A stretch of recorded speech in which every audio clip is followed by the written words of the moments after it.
And we're live. And a happy new year to everybody. Yay. Hope everybody had a good New Year's Eve and New Year's Day. Anyway, let's go ahead and say hello to everybody. Let me get over here a little bit. There we go. All right, let's see. Who got the cookie? The brand new 2025 cookie. The first cookie of the year. It looks like Gerald Stewart got the cookie. All right, Gerald, Happy New Year, and, well, enjoy that cookie. And glad to see you here. And it looks like Hot Dog Pilot Andy got the half cookie. Happy New Year to you too, Andy, and enjoy that half cookie. No crumbs this week, right? And let's see what else we got here. We got Thomas's Trains. Hey, Thomas. Happy New Year. Good to see you here. And who else do we got? Uh-oh. Locked up on me already. There we go. And it jumped. Way jumped. All right. Let's see now. We have DWM Trains. Dave. How's it going, Dave? Happy New Year. Good to see you here. And we have GRE 2057. Happy New Year, and good to see you here as well. And we also have Anfield Road Layout in the Loft. Lee, how's it going? Happy New Year. Good to see you here. And who else? Oh, we got Dundas Junction Model Railroad. James, Happy New Year, or Happy Boxing Day. Whatever the hell you celebrate in Canada. Anyway, good to see you here. Let's see. No, I got lost here. What happened? Oh, here we go. Right. Dave, BNSFN Scale. Good to see you. Happy New Year. Glad you're here.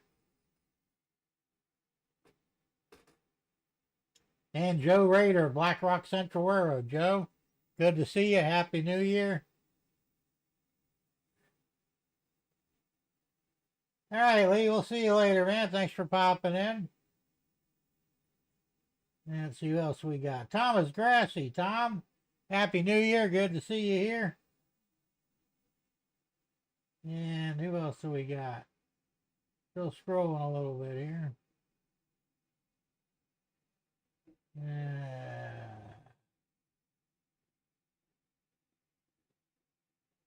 Oops, it jumped on me again. Damn it. See what happened. Low Country. Oh, wait a minute. There we go. Messy Modeler. Hey, Messy, how's it going? Good to see you, and Happy New Year to you. And Iron Horse sent you over here. All right, that's cool. Good to see you here. Low Country Railroad. Hey, Low Country. Happy New Year. Good to see you here. And who else do we got here? Train Man 1. Mickey, Happy New Year. Good to see you here. Booty Pirate 69. All right. Good to see you here, too, and Happy New Year to you. And Curly Express, Dwight. Dwight, Happy New Year. Good to see you here. I think that's everybody. Well, that's a pretty good list for New Year's, day after New Year's, right? Pretty good. Well, anyway, I'm glad you're all here. I hope you all had a very happy New Year. It was just another day for us. Although I did stay up to see the ball drop.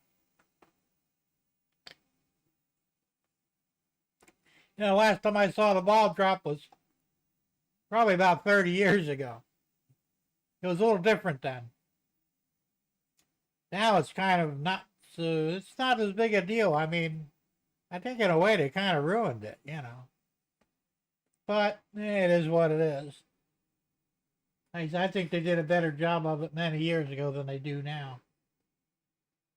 And that and the fact that it's actually, it was actually late because of the delay that the networks have to use now on live TV. They still delay just to cover their butts. David Nish, how you doing, Dave? Good to see you. Happy New Year to you.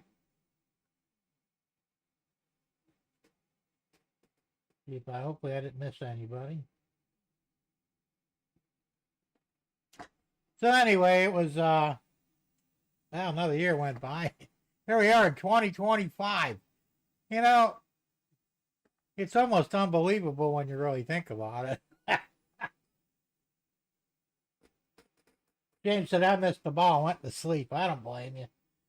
And I said it was kind of not that exciting, not like it used to be years ago. Uh, I thought they did a better job back in the day. Dave says, was up but didn't watch the ball. Heard they were doing shots on live TV. I don't remember seeing any shots, but they might have. Hard telling. Brian Berthold, how you doing? Good to see you. A happy new year to you. And he says, I don't like the new LED ball. I like the old ball with screw and lights. I gotta agree with you, Brian. It's just, I don't know. It loses something the way they're doing it now. And the fact that it was a 2-second delay, so they actually celebrated it 2 seconds past midnight, you know, in real time. So that was kind of fucked up too. But it's typical, right? Yeah, you know, leave it to this country. They can't do nothing right if you leave them alone long enough. We need to go back to the old ways. We really do. Anyway, like I was saying, it's almost hard to believe that we're 25 years in the 21st century already. You know, I mean, it almost seems a little fantasy-like, I guess, in a way.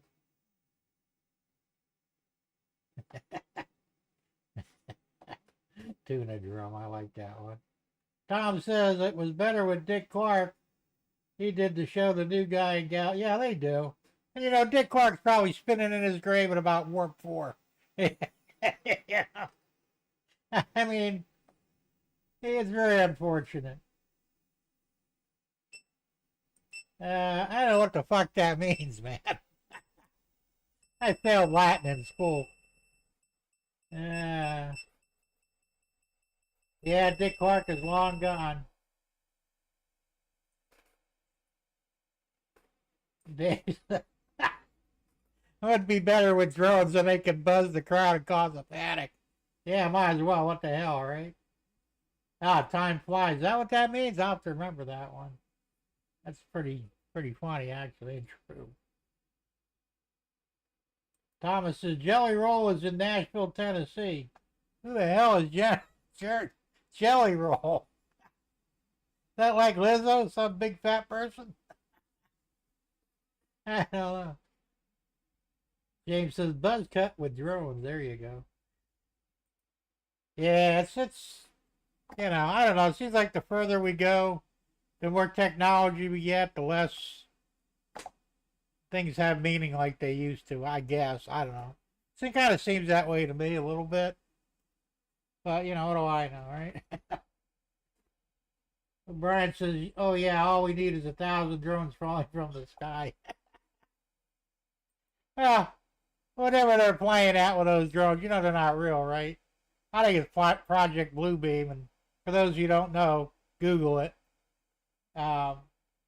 It just seems like that's probably what it is, you know. And the fact that they don't want you to shooting them down, you know, giving you this crap. Well, there might be radioactivity on board or a biological weapon. Now, if that were true, they would have already released it, you know. So the thing is, if you shoot a hologram, nothing happens because, you know, it's not really there.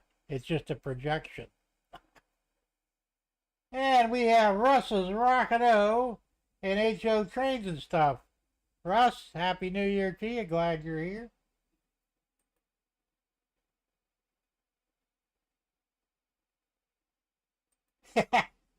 We all need phones with those dials and coiled cords. You know, they weren't so bad. I mean, at least you didn't have one stuck in your face 24/7, you know. Yeah. I mean, I like the cell phones in a way, but I think they're really kind of making us stupid too, so I guess it's a trade-off, right?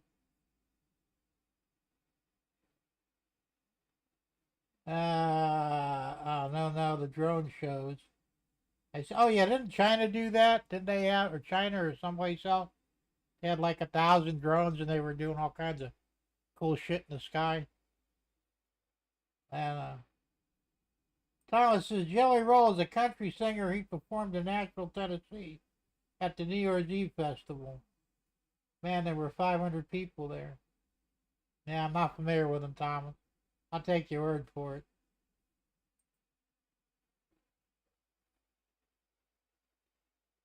GRE said, I need to go back to the times of the old rotary phones. That will shut the media and kids up. Yeah, it might. Although I was happy when they came up with the push button phones. Because the rotaries, man, they were kind of rough on your fingers. And I'm just old enough to remember that shit, unfortunately.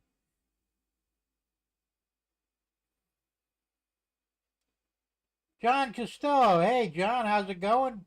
Good to see you here. Happy New Year, and yeah, glad you're here. He says cell phones are fine up until smartphones came out. That's when it became a bigger issue, in my opinion. Well, you're probably right. You know, I had a flip phone to begin with, and you know, I still treat. I don't carry my phone with me. As a matter of fact, 9 times out of 10, it's somewhere where I'm not. You know, either I leave it next door in the main house and come out here, or I leave it out here and go in the main house. That fucking thing ain't attached to me surgically. That's for damn sure. Dave says Australia does some cool drone shows. Yeah, I'll bet. Todd Armstrong. Hey, Todd, how's it going? Happy New Year's. Good to see you here.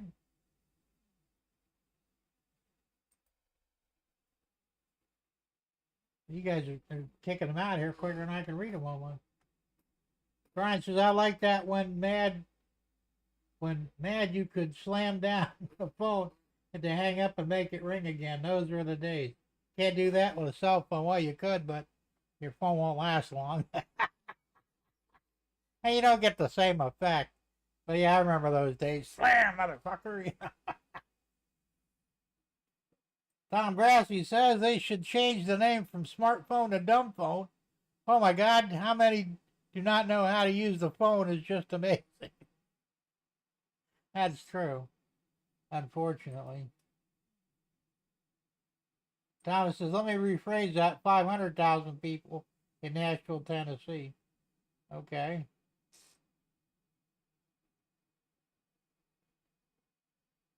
So, oh shit, man! I'll tell you, you guys are typing faster than I can read this stuff, man. Slow the fuck down. The rest says, remember before answering machines, we would almost kill ourselves getting to the phone before it stopped ringing. Yeah, but at least it rang for like a long time. You know, if somebody had the patience. The cell phone rings what, 4 or 5 times, then that's it. 9 times out of 10, if it's not right near you, you ain't going to make that call. So, yeah, once again, another trade-off that isn't so great.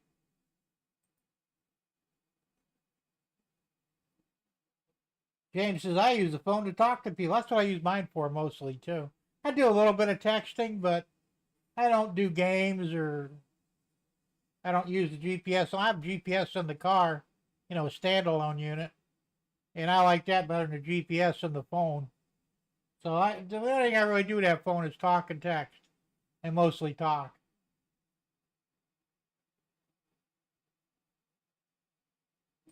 Well, that's true, John. You could. And I'm sure that didn't happen all too often. I don't know, fuck you, you know.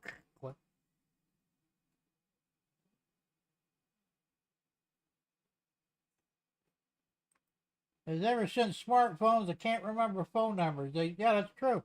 Nobody knows numbers. And I used to have about 30 or 40 numbers in my head. I don't have a one now except for my own.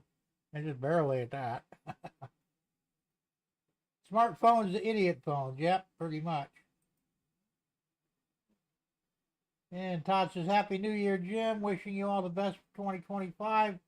The 200th anniversary of railways, Stockton to Darlington in 1825. Oh, cool. Well, thank you, man. Wish you the best, too.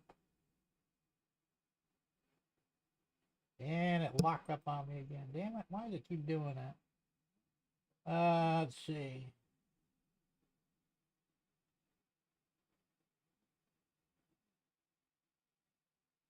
You know, I did for a long time up north. I still remember my phone number growing up down here in Florida, though. We had that number for what, like 30 years?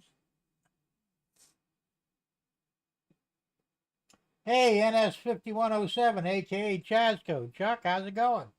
Good to see you here and Happy New Year to you.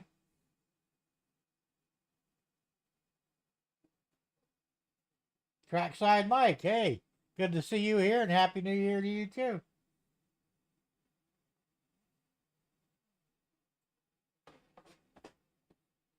That jumped on me. I don't know why this thing does that, man. It drives me nuts.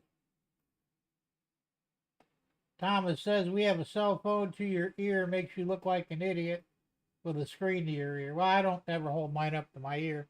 I use the speakerphone on mine. I get enough radiation. I don't need any from the damn phone, you know.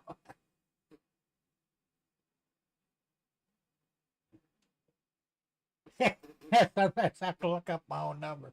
That's not good. I wouldn't be bragging about that. Brian says, I use GPS and Google Maps for the first time. I went into the woods to find the long lost CGW Railroad end of the line turntable and engine house in Aiken, Illinois. I found it. Well, that's cool. Yeah, I'm sure it has its uses, but you know, it's funny because where I live right here, I'm on Shelton Street in Sebring. There's a street, a dirt road next to me. It's actually a street. It's like what is it? Old something road. I can't remember what it is. Old Powers Road. Well, if you type in Shelton Street on the GPS on a Google phone, it'll bring you to Old Powers Road. They still haven't fixed it. It's been that way for the last 4 years. Because sometimes people come here and it's, you know, I'll give my address. They'll put it in their phone. And they go, hey, I'll put it down some dirt road. It wasn't the right one. They call me back. Where are you at? I said, just come back out, make a right, and your first right in that Shelton, you'll see the sign. So, you know, it's, as I said, I don't trust Google for shit. Let's see. And it jumped on me again. Why does it keep doing that? Russ says idiots will walk right out in front of my truck, eyes glued to their cell phone. Yeah, I've had that problem too. And even in the stores, they'll run right in front of your shopping cart. You know, they're too busy looking at their phone. They ain't paying attention to shit. Yeah, it's funny. I was in, where the hell was I? Oh, yeah, I was in the parking lot of Tractor Supply. My wife went in to buy some chicken food, you know. So I had Pogo in the car with me. Now, Pogo's very protective of me. At least I think. Anyway, he was kind of relaxing, and there was a pickup, a four-wheel drive pickup to the left of me in the parking spot. And the guy and the woman, he started unloading his cart into the truck, and she had her face in the phone, you know, pacing back and forth between the car and the truck. Well, Pogo got a scent of that. He stuck his head out the window, you know, and scared the shit out of that woman. She says, Jesus Christ, man. I says, yeah, it's called a dog named Bark. You know, maybe if you put that damn phone down and paying attention to your surroundings, you wouldn't get surprised like that. She didn't say enough to me, but I'm sure she was a little pissed, you know. But it's true, man. I mean, you have no idea what the hell's going on around you, you know. Somebody could have mugged her, raped her, knocked her out, whatever. She'd never seen it coming. Too busy with her face in the fucking phone. Crazy. Trackside Mike said, James, I don't know how to use the phone. Well, that's maybe a good thing, or maybe not. I'm not going to comment on that one.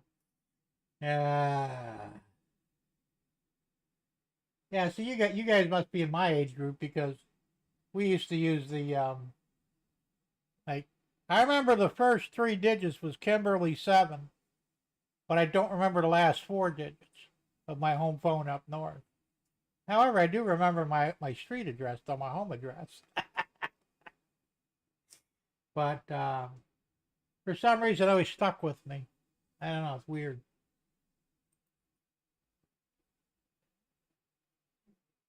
And it jumped again. Why does it keep doing that? Wow, it really jumped too. Smartphones are idiotic, and so are as the AI stuff. You guys been watching the AI YouTube clips, usually with the big-titted women? They're pretty good. There's flaws in them. If you're really paying attention, you'll see an arm sticking out of their neck or something. I mean, it's weird, you know. But they're getting better at it. I mean, I'm not a big fan of AI either, but it's amazing what you can actually do with it.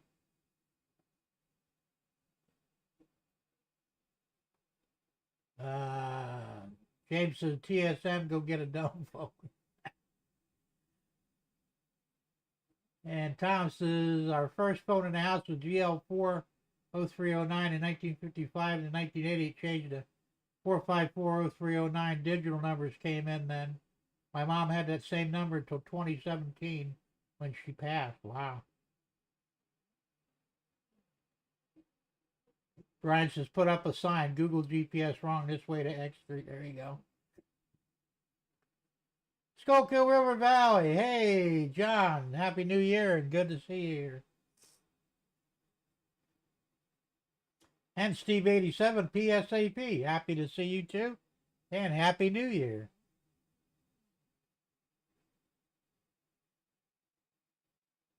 Well, that's the problem. They actually had that problem in England, where people were getting hit by cars because they were too busy looking at their phone instead of the street signs that tell them you walk, do not walk. So what they did was, rather than get rid of the fucking phones and admit there's a problem, they put LEDs in the road so that it was in your line of sight when you're looking at the phone to stop or walk. You know? Nothing like, what's the word for it? Can't think of a fucking word. Catering to the dumb, you know, and that's all they're doing. They're just helping stupid along.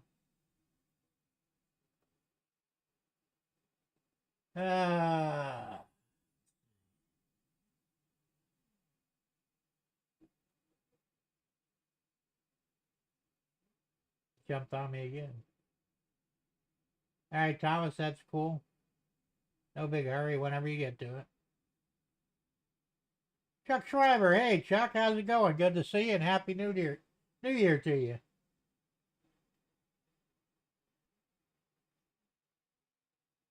Dave says it's so dark out, feels like bedtime. I know, it's only 25 after 6 and pitch black out here too. Weird. That's what it is. Oh, I'm caught up again. Yay!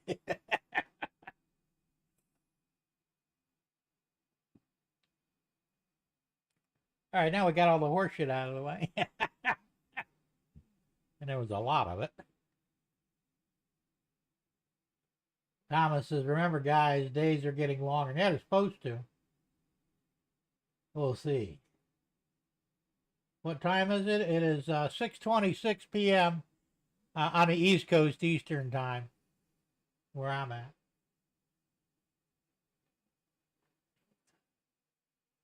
Yeah, it's not looking good. There's a really bad Arctic or polar frost or whatever the hell they're calling it. We're going to see possibly 20s or 30s here in Sebring. I don't think we'll see snow, but North Florida may see some snow. Snow would be good. Rant time. I have nothing to rant about, damn it. Or do I? I have to rant about. Believe me, if I went on a serious rant, we'd be up here for about a week.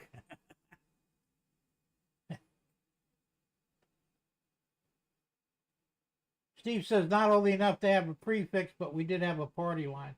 We had a party line too. So, you know, that was one of those things. Tom's Arctic Blast. Yeah, I think it was an Arctic Blast. Could have been. They keep calling. They got different names for everything now. It was a thing on the other day. We're gonna have a black moon. I guess that was 3 days ago. What the fuck is a black moon? Well, it turns out it's a new moon. Well, it's always been called a new moon. Why all of a sudden there's a black moon? They're just making shit up now, you know? That's a bunch of horse shit. What happened to Bourbon Street? Ran about that. Yeah, well, I gotta be honest with you guys, and I don't really want to get political tonight, but they keep blaming us on terrorists. Well, technically, yes, but they're not like Middle Eastern terrorists, I don't think. You know, they're always throwing that, oh, he was a member of ISIS or a wannabe member of ISIS. Bullshit. These are operatives that are CIA or deep state.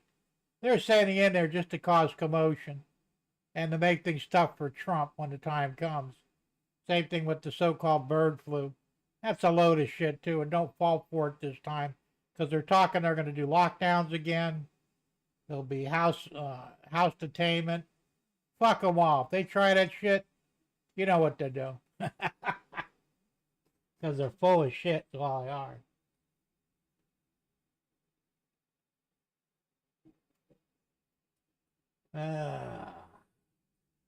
Party line had voltage if you touch wires. Oh yeah, it's the 64 volts, I think. Well, all phones did, landlines did. When it was ringing, it was 64 volts pulsing through it.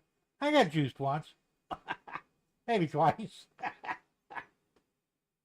That's how I know. Andy says we'll be going full fiber on the 14th. Well, that's a good way to go.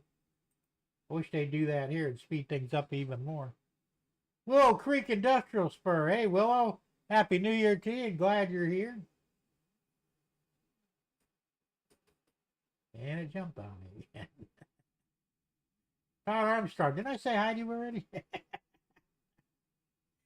Are you just late talking to everybody else? Okay.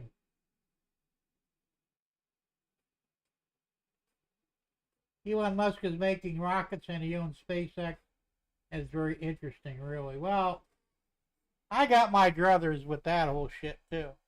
And I think all them rockets he's launching, the satellites he's putting in orbit, are probably fucking up our weather patterns. You know? I just don't see the point of any of it. You know?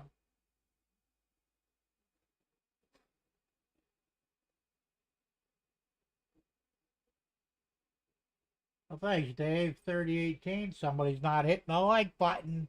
Come on, guys. Hit the fucking like button.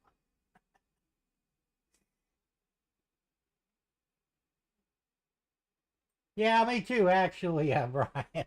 I didn't give a shit. I didn't wear a mask.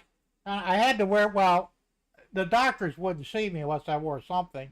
So I wore my train bandana, which was a joke, But they said, oh, as long as you're wearing something. Well, you know. But that was about as far as I went with it. I didn't give a shit. This is bullshit. I got COVID anyway. Both me and the wife got it back in November of 19.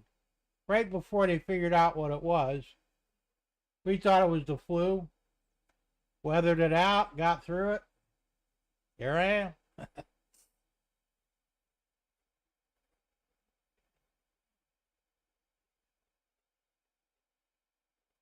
Yeah, I'll bet you did, Steve. He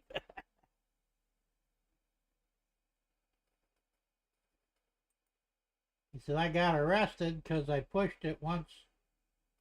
I once wore a full hazmat suit to make a point. They arrested you for that? Well, that's bullshit. If I'd had one, I probably would have too, just for fucking fun. That was so bullshit.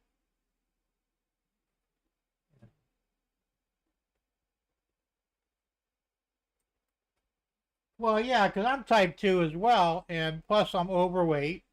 I've got heart issues. I had all the comorbidities, right? Still got it, no big deal.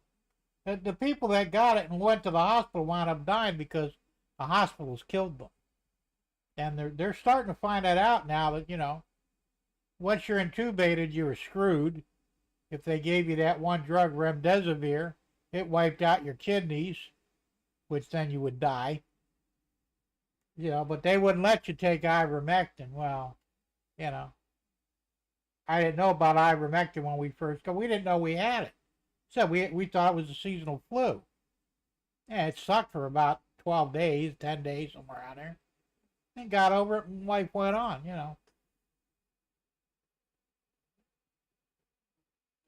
And you can't ever go back to the food store. That kind of sucks. But funny, though, in a way. Shovel ready. There you go. So anyway, this is what I did with the landfill. It's almost finished. The only thing I really got left to do, I got to make and paint some figures. You know, some workers to be on the landfill. I've got workers in the vehicles, but I don't have any actually on the grounds. So I got to put some up there. Let's see here. Where did it go? Landfill. Here we go. Check it out. Pretty busy there. I made a whole bunch of 18-yard dumpsters. I've got 2 compactor dumpsters. Got 2 garbage trucks. They're getting ready to drop off their loads. There's one of the roll-off trucks getting ready. He's loading up a dumpster. And then there's one in front, just underneath the tracks there. He's getting ready to dump a load. I still got, oh yeah, I also want to make some more of the small plastic wheelie trash cans. So I got to print some of them up yet too. But it's coming along pretty good. I'm debating whether I want to fence it in or not. I might. It'd be easy enough to do. But we'll see. Does rocket people make blue smoke? Yeah, that's true. I think some people in the world are a bunch of idiots except model railroad and rocket science people. I don't know, the rocket science people weren't too bright either. And if you ever watch any of my wise guy videos, that's my favorite saying. It ain't rocket science, or is it? Oh, thanks, Dave. Appreciate that. And he says 4,000 miles, I can smell it from here. There you go. Yes, I do. And we're going to get in a little bit more of that in a little bit. I've got 2 filament printers. They're Anycubic Vipers. And I have 2 resin printers. I have an Anycubic Photon Mono 2 and a Creality Hallet 1. So yes, I do a little bit of 3D printing. Brian says, well, I'm a fish person. I've dealt with micron filtration for a long time. Seeing the mask didn't work, I pushed it with the hazmat because they wouldn't let me buy food without a mask. You guys ever see that one picture? Guy had an air filter, you know, off a car on his head and a couple of hoses coming from it into a makeshift mask. I thought that was fucking hilarious, you know. And Dave says some railroaders too. James just asked Heath. Yeah, well, he probably fell for it too. It's a shame, really, because it was such a crock of shit.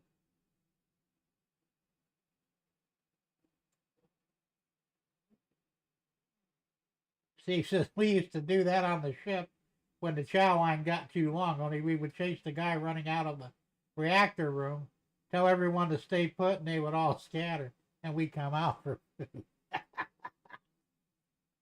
That's a good one, man. It's pretty smart.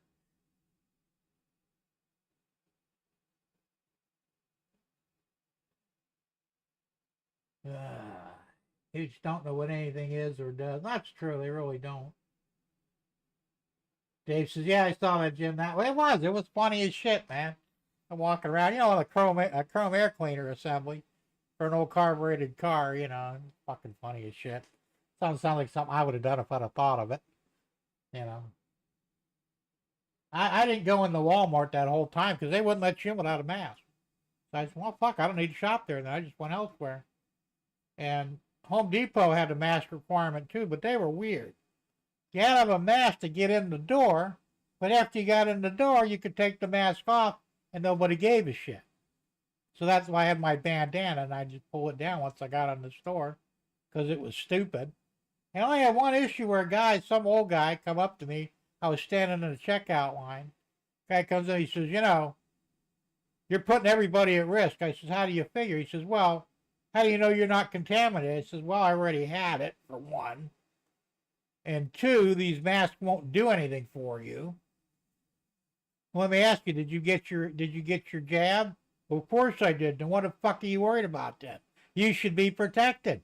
Unless, of course, the jab is a crock of shit, and you took it for no good reason. He got all pissed off. They said something to me. I said, you need to just go fuck yourself. Mind your own fucking business before you get hurt. And he did. He walked off, Fucking idiots. I never got the shot. I don't believe in vaccinations. Never had a flu shot. I refuse to get the, what's that other one? God damn it, there's 2 shots I won't get. Oh, one is for, God damn, I can't think of the word, which I got in the hospital, when my heart gave out on me. And the other one was for,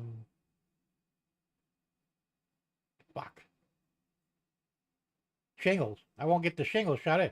One of my friends got the shingles. They gave her the shot. She had a fucking stroke because of the shot.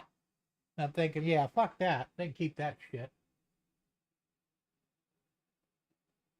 I've seen someone use a milk jug and gas hose and he made a gas mask. Yeah, people do some weird shit, man. But the reality is, and there's a meme about it, that if it was that serious, we really would be walking around in hazmat suits with some sort of ventilation system or oxygen fed, because that would be the only way to safeguard against a virus that's only like, so tiny that it's like a mosquito flying through a chain link fence. Yeah, I got norovirus some years back. It was not fun. I actually got it from a woman that I was working for. Her kid got it. I think she was a carrier. Next thing you know, I got it. It was not fun. Monkeypox. I don't even believe in that shit either. Ebola. I don't know about that either. Like I said, there's always, if you use a little bit of common sense, you'll be fine, Now, don't go around hugging or kissing people you don't know. And that's the first step, probably, right?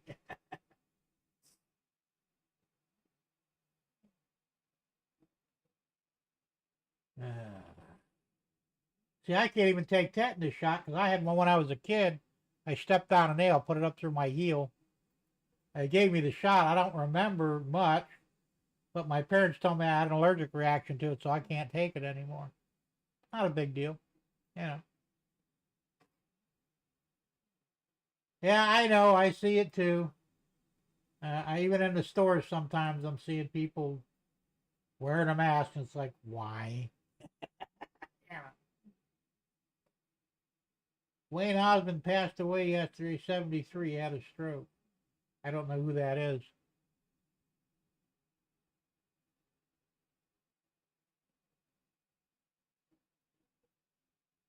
Yeah, I know. That's what I'm saying. The whole thing was a bunch of bullshit. It's all a scare tactic to scare people into compliance. I think it was a test to see how far they could push the people. And only a handful of us really fought back and said, fuck you, That's my opinion anyway.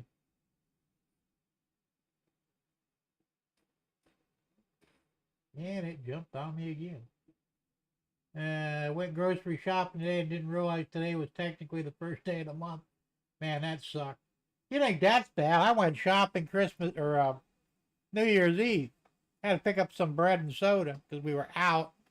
Oh, what a clusterfuck that was, man. Like everybody in their uncle was stocking up for, New Year's Eve parties or whatever. Bunch of horseshit, man. Never go out day before or day after. Let's see. Yeah, I wouldn't doubt it. If we survived that long. Oh, the Osmond brothers? Okay, I wasn't aware of that. Crazy Horses, Osmonds, okay. Yeah, and I know who you're talking about.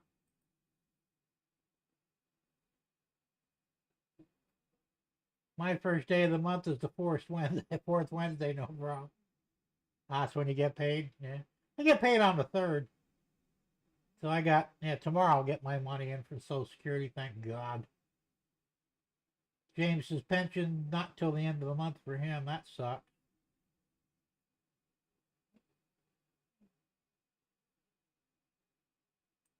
Yeah, there's never enough money anyway, but you know, it is what it is. So, anyway, I don't know if you guys watch any of my shorts or my videos, but I've been talking about breaking into model cars, you know, 124th, 125th scale model cars. I got to blame it on Cousin Vinny because for 2 years in a row now, I've won model cars from him. Every time he does a giveaway, I seem to win. I just won this Christmas giveaway. I got it's a late model Camaro, so that'll be fun to build. But last year I got this one here, the '66 Mustang. I got to get cracking on this. And you guys probably already saw the Citgo Ford. Fuck, I can't remember what it was now. Anyway, it's a NASCAR car, and I really don't remember what it was. What the hell? It was the Thunderbird, Ford Thunderbird NASCAR car, number 21. So that's finished. You guys probably saw that in one of the shorts. I'm not going to show it again. So anyway, yeah. So let me answer some of these, and we'll get back to it. For instance, I went to get gas at night, and they said you can't get gas. You don't have a mask. I said, so wait, you want me to have a mask on at night to come into the gas station? It then dawned on the person. Good point, you know. And that's another thing I don't understand either. And that's why I don't understand why they're even allowing it now. If you're wearing a mask, you automatically become suspect for something. Not good, you know. And Thomas said, Jim, what about the 3D printed airless basketballs? Well, they wouldn't bounce very well. I guess you could print one, but why? Big Jim, I sent you a request. All right, I'll check that out later. Where's the rant? Nah, no rant tonight. I'm not in a rant about. Messy Modeler says, I do model cars as well. Largest is 1/16th scale, usually 1/24th, 1/25th. Cool. I said, that's what I'm doing now, and I'm doing 3D printed ones, actually. What I want to do, actually, is some of my favorite cars that I actually owned, you know, like this one here. You guys might have seen it from last week, but this is a 65 Malibu SS Chevy. I actually had one of these cars, and I wish I'd have kept it because it's worth a fortune now. But anyway, I found a model. It cost me, well, actually, that model was $5 for the STL file. And it comes with all the stuff I've got. Well, I think I purchased the engine separately, but you got a little V8 to go into it. I got the interior tub, bucket seats. I also had side pipes on mine, so I went and found some side pipes to download to put on there. And I got all the other pieces, the bumpers, the grill. Kind of hard to see there, but so they're pretty cool. That was my first one that I 3D printed. Well, I also had a 73 Le Mans, and this is it right here. And I did a lot of work on this. This was a custom car. And if you look at it, you'll see right off the bat it's a little weird. And the reason it's a little weird is because what I did with this car is I turned it into this. And yes, it is a real car. And I drove it for 7 years. Tandem axles. Did all the custom body work and all. It went through various iterations, but for the most part, it stayed pretty much. I could never afford to get it painted. It was always in primer. And I had it in black primer for a while. I covered the rear windows and I did all kinds of cool shit to it. But that's what I wound up building. So I wanted to make another one in a model and actually finish it that I couldn't do in real life. So I've done this one. I already made the modifications. And like I said, in the back it's a 73. in the front, which I had a 76 or 77. They're both the same front nose header. Because I had 6 headlights in mine, 3 on each side and a small grill. So, which I'm printing now. And it was a pretty cool car, man. It was real famous for a long time in South Florida because everybody knew about it. And back when I built it, it was sort of an oddity, you know. But my plan is to build a lot of the cars that I used to own. So I had a lot of different cars, though, but I never wrecked one of them either. But I had 2 Buick Electras, I had 2 Corvairs, a 66 and a 67. The 67 was a 4-door, the 66 was a 2-door. What else did I have? I had a 59 Ford.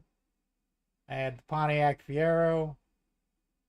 I'd have to think I had a Cadillac Brougham, Fleetwood. I had a shitload of cars over the years. I had a Volkswagen Super Beetle was a fun second car that I used to have, you know. So I'm hoping that I can build all these cars kind of the way they actually were, or at least the way I wanted them to be. And I'm going to build a big shelf unit to hang on the wall over there. And that's where they're going to go. But I kind of got back into it again, and now I found I could print them. I'm thinking, oh, hell yes, you know. And there's a couple of guys out there that designed the cars with the STLs, and it's really cool, you know. So there's a lot of cars out there that they never made models of. So I also had had 2 Impalas. My first legitimate car that was actually licensed was a 67 4-door Impala. And a friend of mine's brother had a 65 Impala convertible. And he says, you want it? I said, well, what do you want for it? He said, $25. Didn't have an engine or transmission in it. I said, shit, for $25, I'll buy it.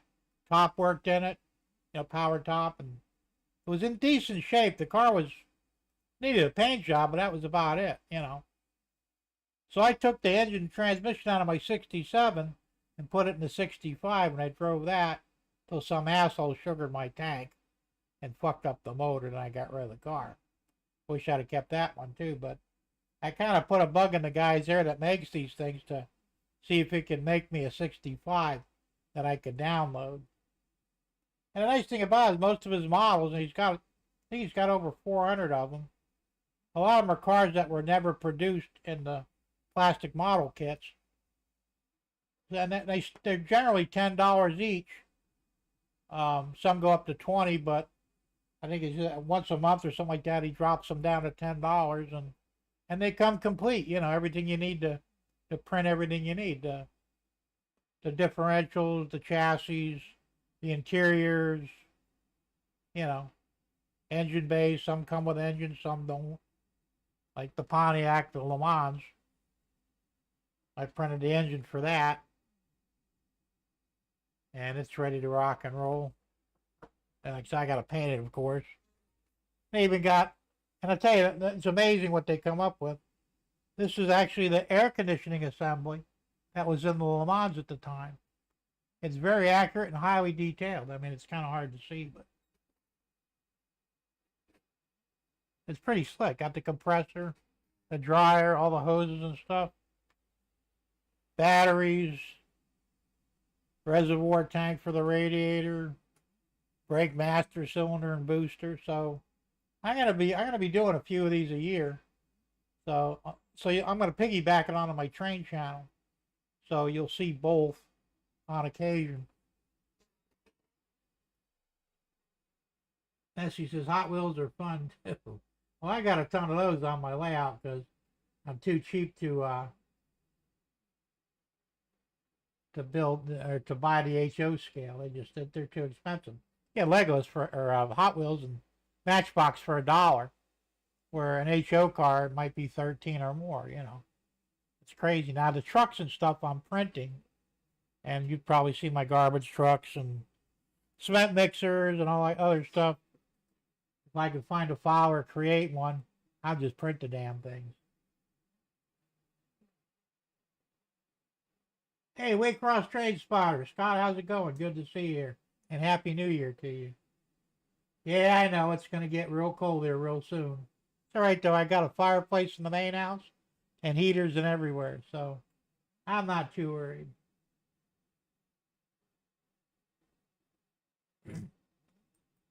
The same here, Messy Modeler. I follow Vinny over on his Pit Stop channel, too. Yeah, that's cool. That's like I said. I followed him as well. I think he's going to start paying more attention to his train channel too, because by his own admission, he's neglected it for over a year. So, and like I said, I'm not giving up my trains, but I figured I could do both. You know, what the hell? And James said Dave BNSF built the launch tower Apollo 11, 4 foot tall. Now that would be cool. I had a friend that built a real, well, Model 1. It was about 4 foot tall, had 11 engines in it. You know, the rocket motors there. The idiot put a warhead in it. Filled the nose cone full of gunpowder and some way to detonate it. Well, the fucking thing was so heavy. He did it in a party. Like, cops were watching us do it, too. Thank God the cops were stupid, because they'd have known what he was doing. He'd probably arrested him for terrorism or something. This was many, many years ago before, society got stupid. He lit that fucker and it just slowly started lifting. I got about 15 foot off the ground. And then the secondary charge went off and ignited the warhead, right? So the warhead exploded, And the cops thought it was a malfunction. Of course, we weren't going to correct them on it. But it was the coolest thing you ever seen. We used to do a lot of fucked up shit back in those days. And got away with it. Russ says, I have a couple of RC 1/4, 1/14 scale tractor trucks. Those are cool too. They're getting to be a real popular item now. I did RC a long time ago. Mostly cars, because I was okay with the planes. I did planes a little bit, but you were more likely to have an accident with a plane that would cost you a shitload of money. For the cars, at least, you could, they held up a little better and didn't crash from, 75 foot or whatever. Yeah, that's true, Mike. It's a shame that the society's gone where it has, Thomas says you can rant about the Lionel train I have. Why would I rant about that? A rant is a bitch, right? So when you're pissed off about something, you rant about it. At least that's my definition of rant anyway.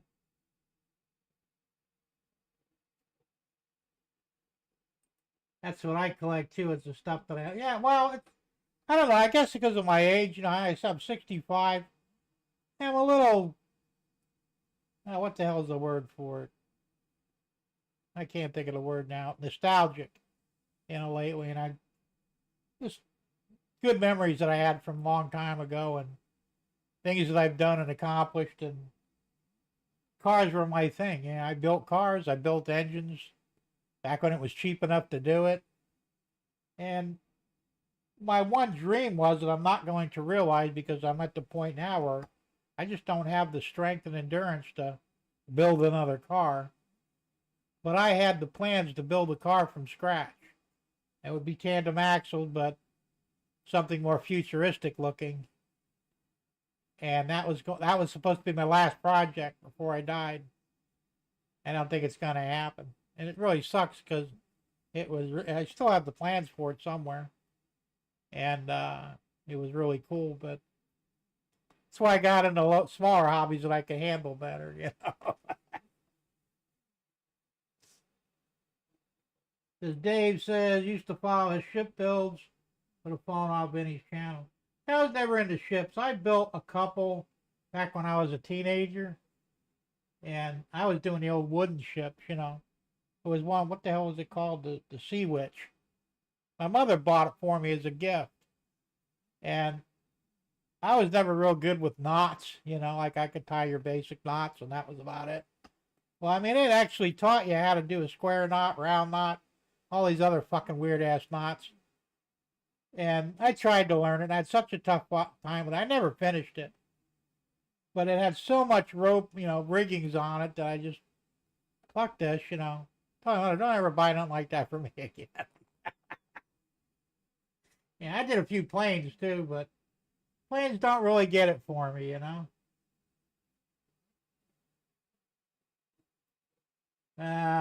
Steve says, I have two. Dave never cared much for model cars. Ships, yes, says James. Noise, Jim. Okay, yeah, thank you. Yeah, well, that's what I did, man. It was my thing, and I was good at it. And I don't know where I got the idea from, but I woke up one morning and said, wouldn't it be cool to have two axles underneath that car? And I looked at it, and I did a lot of studying, dummy axles or dummy tires and stuff, to see if it was possible without stretching the car. And I was able to do it. And next thing you know, I went out in the woods, I found an old Buick Skylark, cut the rear half of the frame section off where the axle would bolt up, drug it home. I brought the rear end too, because even though I never got it hooked up, but got it all together, just started cutting up the car and welding everything in place, and next thing you know, I got a tandem axle car. I didn't have a lot of money back in those days, so I kind of had to make do with whatever I could get my hands on. I was eyeing a tandem axle setup that this company made, for half-ton vehicles, so it would have still been a 5-lug wheel. And they wanted almost $3,000 for it, and I'm thinking, there's no way in hell I'm going to come up with $3,000 for that. But ultimately, that's what I wanted to do. And it was a beautiful setup, and it would have bolted right in, Anyway. No, he really didn't. I think, honestly, what happened, I hope he's not listening, but I think he got a little frustrated with the fact that he wasn't getting as much viewership as he'd been accustomed to. And I think that's why he decided to break into model cars, ships, and planes, and what have you. And he's still struggling. I mean, I think he had more people on his train channel than he does now. And then again, maybe he just got burnt out on a little bit. And, that happens too. So whatever the case was, he really hasn't walked away from it. But I think he's thinking about, I know he's redoing everything in his house. I think he cleaned out, because what do you have, 2 or 3 rooms full of train stuff? His layout. I know he took one and he cleaned out the one room. And I think he's going to clean out the second one and just have one room for his layout. I'm not sure, but that was what I gathered anyway.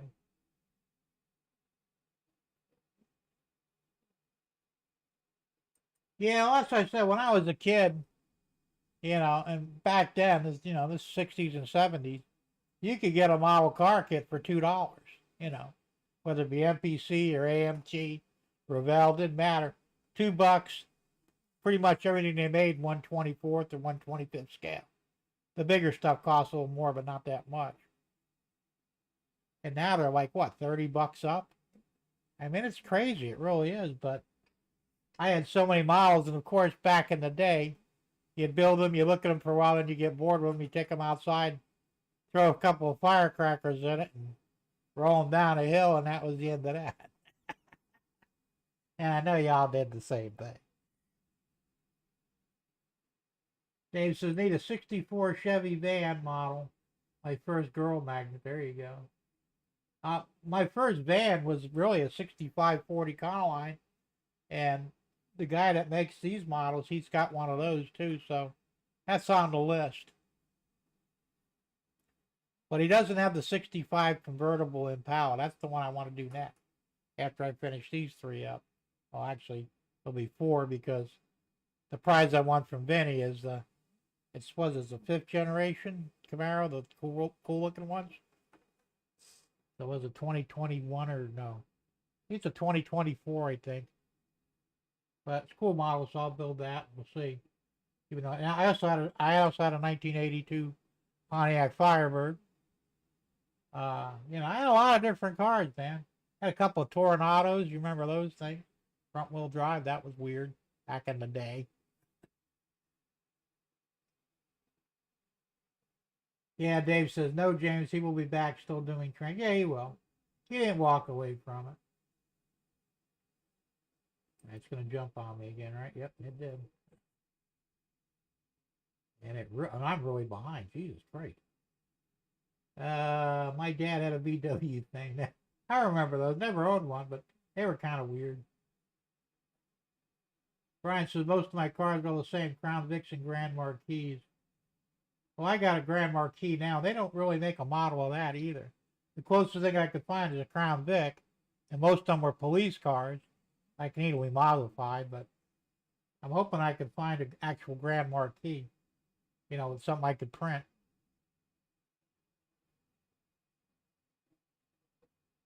Yeah, he does. I've seen a couple of times. He's bringing them back.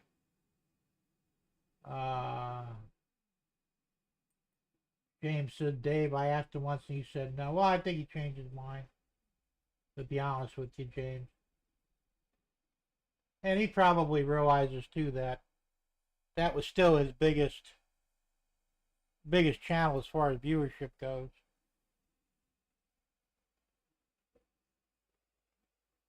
Yeah, I saw that too, Dave.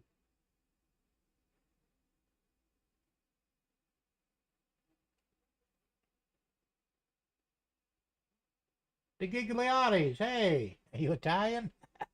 Sounds Italian. Gigliotti. Anyway, good to see you here and Happy New Year to you. All right, John. Well, thanks for popping in, man. We'll see you next time and, you know, enjoy the new year, man, while it's still new, right?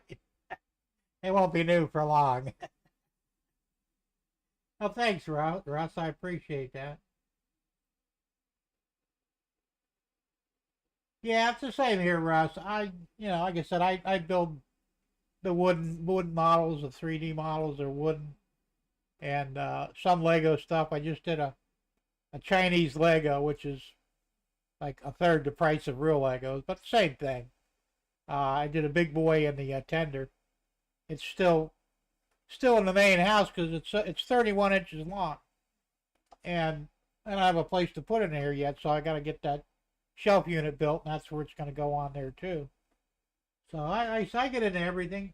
I enjoy building things, and the really cool thing with the model cars is, one, I'm printing them, and that means I can modify them to do what I need to do with them. Like I said with the Lamont, that I went ahead and modified that in Tinkercad, just like the real one I did. They cut out that rear section, so that's where the rear tires will go.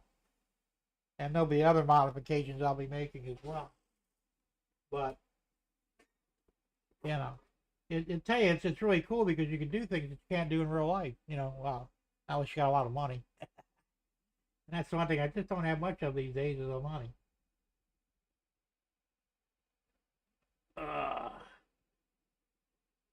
James says, I'm vintage now. Shit, we all are, James. As long as they're not dead, I guess it's okay, you know. Oh, dead part would suck. Why does this thing keep locking up? And then jumping way ahead. It's driving me nuts. I'm really far behind, too. Messi says, sounds like you need to print that build. Yeah, there you go.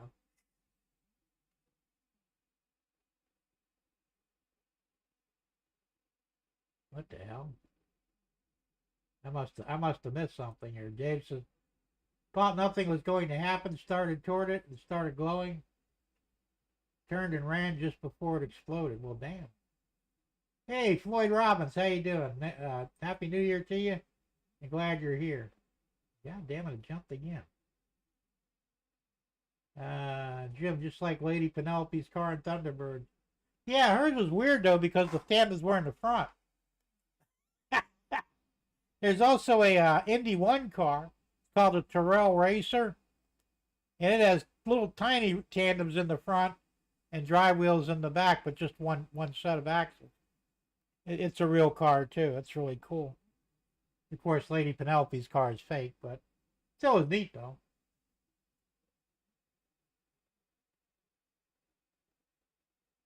Steve says, if you still have the plans 3D printed. There you go.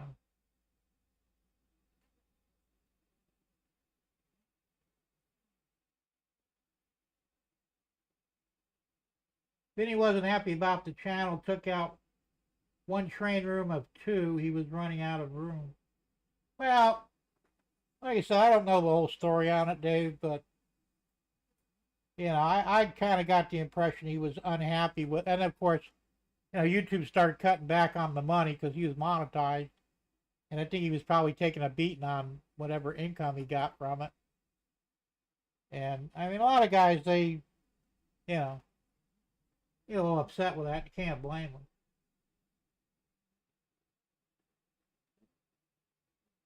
But I think now Vinny does a nice job on those cars. He really does. But he's run into some problems on them, and I've noticed that too, because even when I did that Thunderbird, there were a few parts that didn't go together the way they were supposed to, and I had to make little alterations in them and stuff, which wasn't a big deal, but still, you'd think that if they're going to build them on. I mean, back in the day, when you got the model car kit, everything went together the way it was supposed to. You didn't have the problems you're having today with the newer ones. And like you said, they're getting 5 times the price. You'd think they'd be better, but they're not. James said, I had a 75 Fury 2 with a 318 in it. I had a friend who had one of those. I don't know if it was a 75 or not, but it was in that year range. I drove it a couple of times.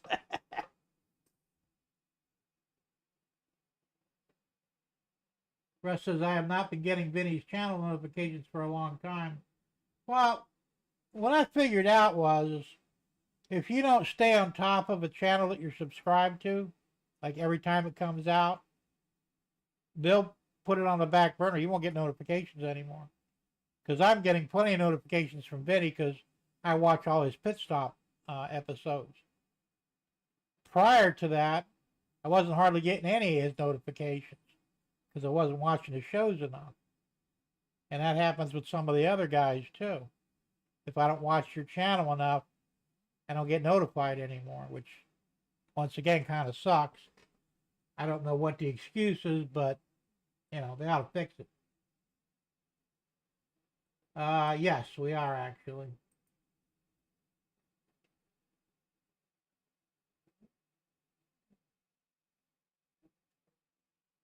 It's probably the same one, Messi. It's from China.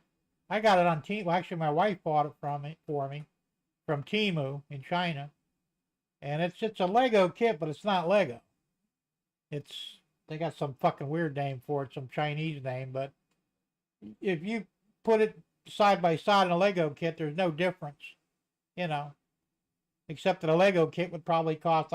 My wife paid, I think, $60 for it.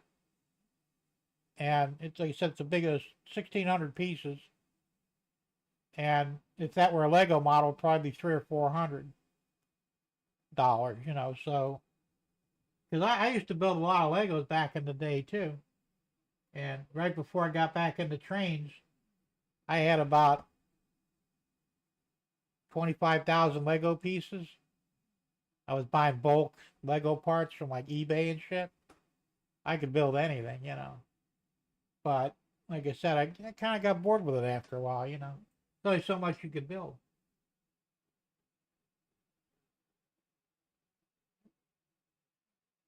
Oh, that's cool. Lego Marish train from AliExpress. Yeah, I bought a lot of stuff from AliExpress too. Matter of fact, the little electric motors I got, the twin shaft motors for my oil derrick pumps. That's where I got them from. Boy says, my first car was a piece of shit VW. I had a 71 Super Beetle. My ex-wife, her best friend, inherited $400,000 from her dad when he passed away. So she was driving this car around, and it was in decent shape. The clutch was going bad in it. It had a 4-speed manual. And it was white, so it wasn't perfect, but it was not bad. So she came in one day. She says, "You want the car?" I said, "Well, what do you want for it?" She says, Ah, it's yours. You can have it. I'm going out and buying a brand new Oldsmobile. Okay. So she gave me the fucking car. I put a clutch in it a couple of days later, and I had that car for shit 2 or 3 years. And I sold it, made my money back. What did I sell that for? I think I got 2,600 for it. It still needed a paint job, but everything worked in it, and it was a cool car. Kind of a dog, but hey, whatever. Ah, damn it! It jumped on me again. Man, I'm really far behind. What am I, about 10 minutes behind? Todd said, it's a classic. My first was a 72 Chevy Vega. More Bondo than steel. Yeah, them Vegas, they were rust buckets, man. Never owned one, but I have a few friends that had them. So like every time you looked at it, there was a new rust hole in it, like a big hole. And one guy he came to a stop. He stopped rather abruptly. I don't remember why, but the headlight fell out of the car. The whole bucket assembly and everything just rotted off. Out in the road. It was funny as shit. Well, it says my second car was a 65 Barracuda, a 273 two-barrel 3-speed auto. There you go. Those cars are worth money now, too. The Gigliotti says, what's the best 3D printer for a beginner? Well, it depends what you want to do. If you want to do stuff like this, the model cars, you need a resin printer. The Anycubic Photon 2 is a good printer. It's not a terribly big build plate, but you could actually print a whole body in it, but you have to angle it, which they tell you to angle them anyway because they print better. There's no Z-shift lines in it. Or if you print it flat, you're going to get a lot of weird lines in the body, so you don't want those. So, and that was right around $200, I think. And a little bit of a learning curve to it, but it's the way to go. Now, if you want to do other bigger things, you want the filament printer, and those are a lot cheaper. The Anycubic Viper is a good one for an inexpensive machine. It's considered a beginner machine. I think I paid $180 for that, for the first one. I think the second one was the same money. Now, they have better machines out there, like Tom Grassi, he bought one of the, what the hell's the name of that thing? Tom, help me out here, man, if you're still here. What's the name of your printer? But it's expensive. It's $400 or $500, but it's multicolored. It does a lot of cool things. It all depends how much money you got to spend and what you want to do with it. So it's not really an easy answer or an easy question to answer. Raymond Anthony, 127. How you doing? Good to see you here. Happy New Year to you.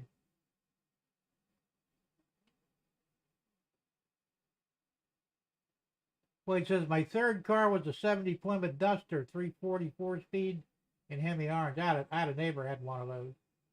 I rode in it a few times. That quick little car, that 340 was. He couldn't have a standard, though, because he only had one leg. He was in Vietnam and he lost his leg there. So he had to have an automatic. So I'm sure the 4-speeds were quicker. But still wasn't bad even for an automatic.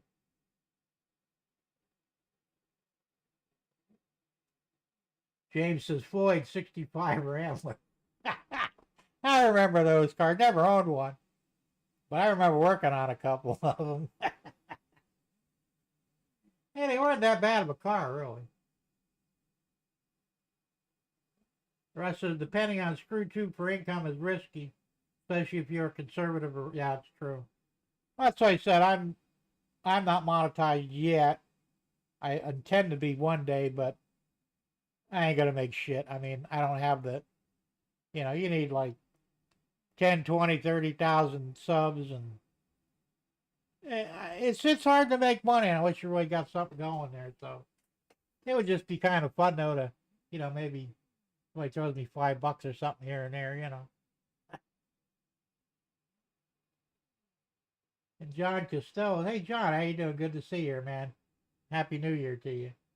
He says, I got notifications and even memberships from channels I've never even seen before. Yeah, I'm not surprised. That's screw tube for you. Todd says my favorites for my 72 Charger 318, 84 Shelby Charger, 86 VW Cabriolet, and a 2002 Audi TT, a 2009 Audi A8L. Those are nice cars. 2012 Range Rover Sport Supercharged. Now I've got an e-bike. What the hell happened there? Those Range Rovers, I heard those things weren't very reliable vehicles. I never owned one, but I knew a guy who had one. It spent more time in the shop than it did on the road. Trackside Mike says 64 SS with a 454 in it. So I wrapped the tree with it nitro juice. Yeah, that'll do it.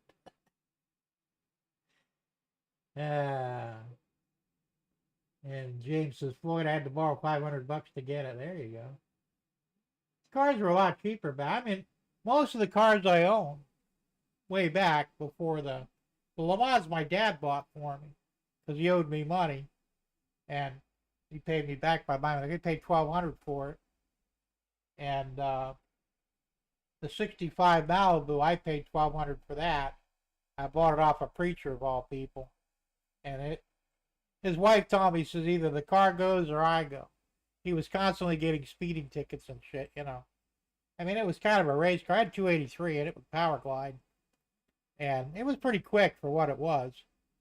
When I got done with it, it was really quick. But that's a whole story in and of itself, which I'm not going to get into this tonight. Just say I put a shitload of money into it. I couldn't keep engines or transmissions in it. Russ says I have so many subscriptions I like. It's hard to keep up with all. Well, same here.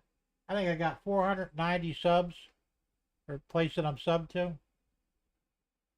I mean, I can't even, you know, I can only watch a handful of them, you know. Todd says, Mike, 454 is probably the greatest motor ever. I have a buddy who has a 70 Corvette with 454 himself. I don't know, I like the 409 myself. You know, the 454, yeah, it was a hell of a motor, but the 409 I thought put out more torque and more horsepower. And what was the other one? Was even better. 455 Oldsmobile, indestructible motor. 500 Cadillac, I had that in my Fleetwood Brougham. That fucking motor had power, man. But that Cadillac was so heavy, and it still moved around pretty good, you know. It did 145 stock. You know, it took a while to get there, but hey, it still went. And of course, 455 Pontiac, that was another good motor. All those big blocks, they were great motors. Someone here must have had, yeah, I had a Corvair. I had two of them. My 67 was a 4-door and the 66 was a 2-door. The 4-door was given to me.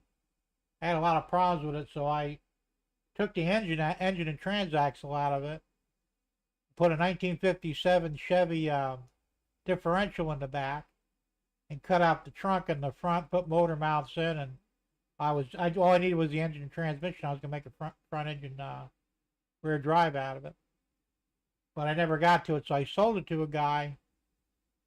He was from California. He bought it, said he was going to finish it. I never heard from him again, so I don't know what happened to it. I think I sold it for $100 at the time. The 66, I paid $65 for it.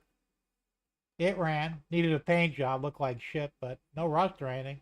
Just needed a paint job for it. I actually bought it for my ex-wife, and she drove it quite a bit, but I fucked it up. It was our third child, yeah, my third baby, my oldest son. Taking her to the hospital because the baby was breech, and I couldn't get the kid turned around, so we fucking flat. I ran that car as fast as it would go, and when I pulled into the hospital, the engine actually was on fire internally. Didn't really hurt it, but it probably didn't help it any either. And it kind of, I got rid of it shortly there afterward. Uh, James said he started 25 cents, or yeah, 25 cents a gallon. Trackside Mike said 35 cents a liter. I remember 25 cents a gallon. When I started driving, I think it was around 60 cents a gallon.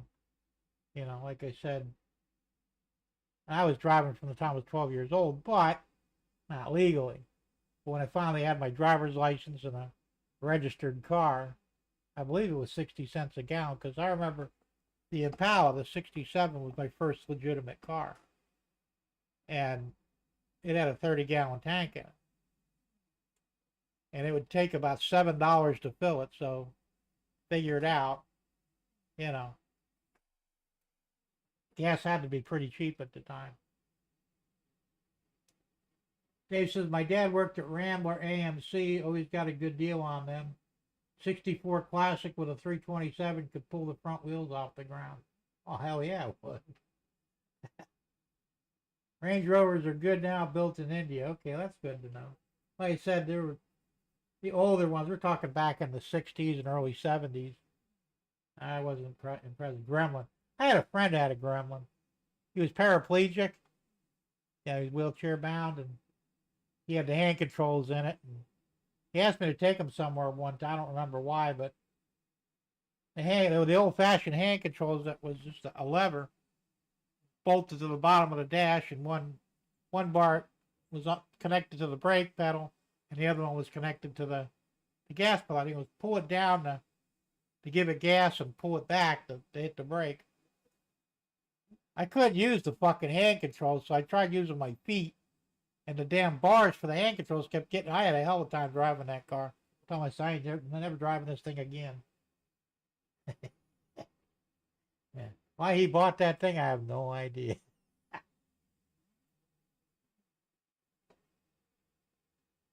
Tom Grass says, guys, when I started driving, gas was $18.9 a gallon. That's fucking cheap. Of course, you're a little bit older than I am, so yeah, that would make sense. James says, pumps could not go over 99 cents. Yeah, I don't think they could at the time. They had to replace them all when they finally went over.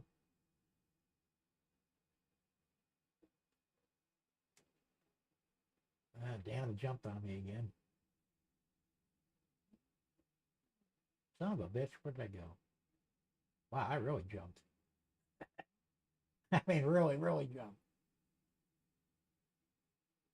Wow. Come on, where the hell am I? Oh, yeah, well, that jumped a lot. I better get caught up here. Todd says, Floyd, it's a classic. My first was a 72 Chevy Vega. More Bondo than steel. Yeah, okay. Oh, wait a minute. I already saw that one. Okay, maybe it didn't jump as much as I thought.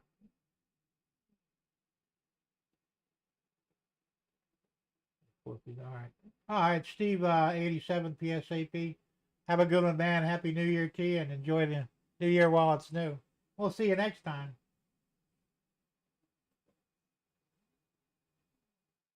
Actually, GRA, I'm printing another one of these holders here. Kind of handy to have to hold the model in place when you're painting it. Pretty simple thing. It just barely grabs the body, holds it in place so you can paint it without it touching the ground at all. So I figured I'm going to make a couple of them, and actually 3 of them. The first one I made was a little bit taller, but basically the same thing. So, like I said, you need something? Hell, you just print it.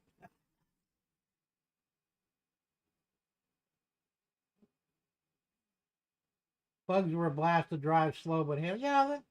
Well, I had a friend. She had the same one that I had, a 71 Super Beetle, but hers had an automatic in it. And she goes, "Hey, could we trade cars for a day?" I'm going, "Why?"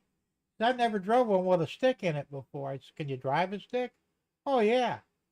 I said, "All right. Well, what the hell, you know?" So we swapped cars for the day, and that automatic was the slowest piece of shit there ever was. So at the end of the day, she brought the car back. She says, "You wouldn't be interested in trading even up, would you?" It's not a fucking chance. I said, you keep this fucking automatic, man. It's bullshit, you know. She goes, yeah, it's a dog, ain't it? I said, yes, it is. They said they were a little quicker with the standards in them. I said they weren't incredible. I think mine did like 80 or 85 miles an hour top speed. But it got there fairly quick, you know. Messi says, right now my project car is a 1980 Pontiac Turbo Trans Am California car. I worked on one of those for real. That was one with the 301 in it, the turbocharged 301. Boy, don't forget the new Pinto 1974. Oh man, you guys, I would never own a Pinto or a Vega. It just wasn't gonna happen. Track said, Mike said, last muscle car I had was a 68 Corvette. Then I got married, laughing my ass off. I never owned a Vet either. I was never really impressed with them for some reason. Some of my friends had them, and I've driven them before, but they really just didn't appeal to me that much. Floyd says, hey, James, everybody probably all had them. Yeah, that's true. Shit, we all did it. James says, my 74 van was the one. Oh, you mean this one right here? Which is waiting to go to Canada. Got it ready for you, man. As soon as your mail gets started up again. Bamboo Labs A1 with A. Yeah, okay. I couldn't remember that. That's how far behind I am. But geez, well, I asked that question about what? 10 minutes ago?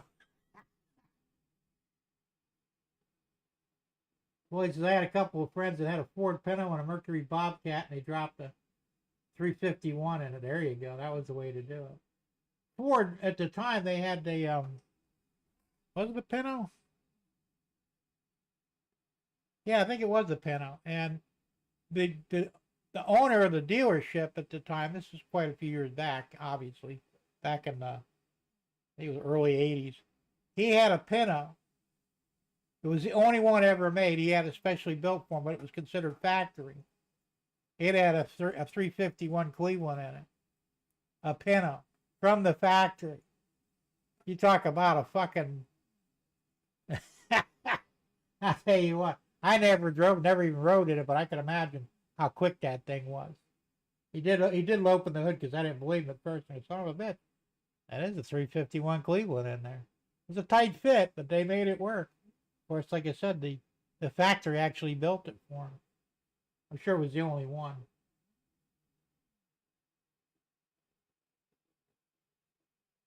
See, oh yeah. All right, so actually, yeah, I'm still behind. Actually, I got way behind here. No, I did not have swivel buckets in mine. I remember them. I didn't have. Actually, I had a bench seat in mine at first, and then I took the bench out and bought a set of buckets for it and a center console because I wasn't real pleased with the bench seat. But that's what it came with.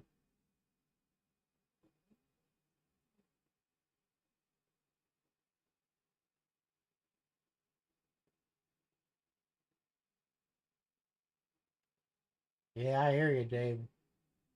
His first car was a 71 Dodge Demon 340. Son of a bitch flew. Yeah, as I said, they knew how to build cars back in the day. Now, not so much. But I had a friend, Dave, that had a 57 Chevy with a 283 that would torque one wheel off the ground.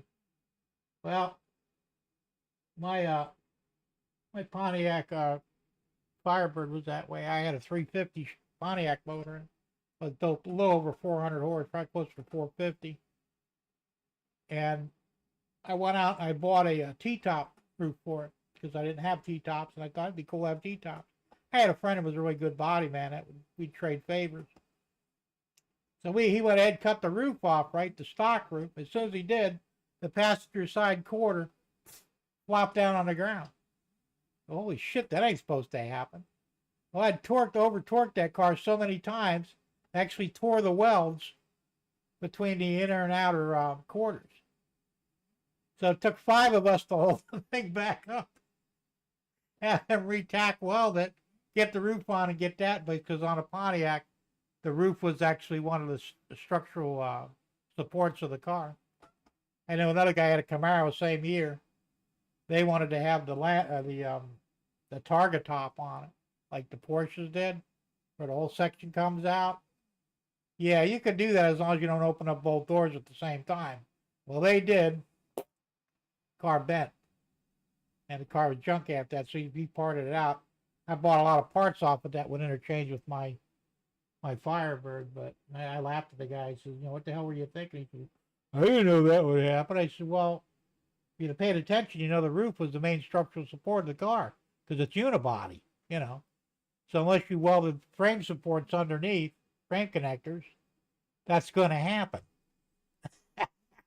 Well, I know that now. Oh, well.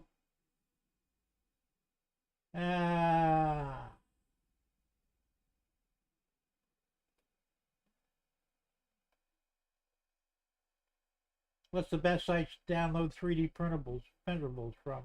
Well, once again, it depends what you're looking for. If you're looking for free stuff, there's a website called Thingiverse, and it's Thingiverse.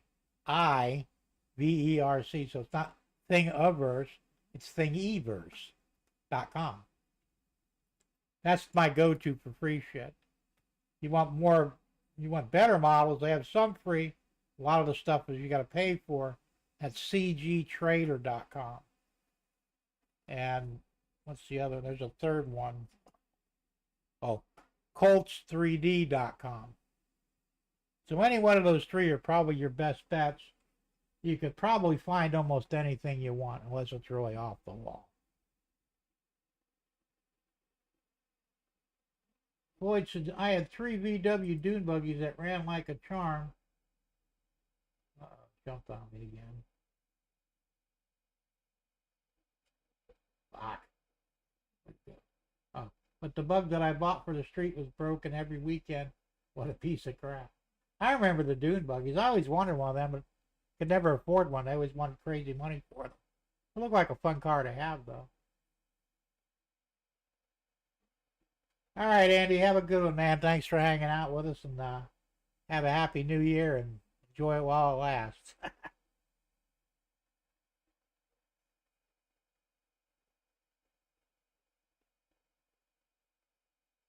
I have no idea what time third row. Probably 8 o'clock, I would imagine. Yeah, track said Mike said 8 o'clock. Yeah, the north is going to get hit pretty hard. So, same with the Midwest, but they say it might even come down here near Florida. I mean, we're supposed to. They're talking 20 to 30s here in Sebring, so that's not going to be fun. All right, Mike, have a good one, man. Thanks for popping in, and have a happy new year, and we'll see you next time.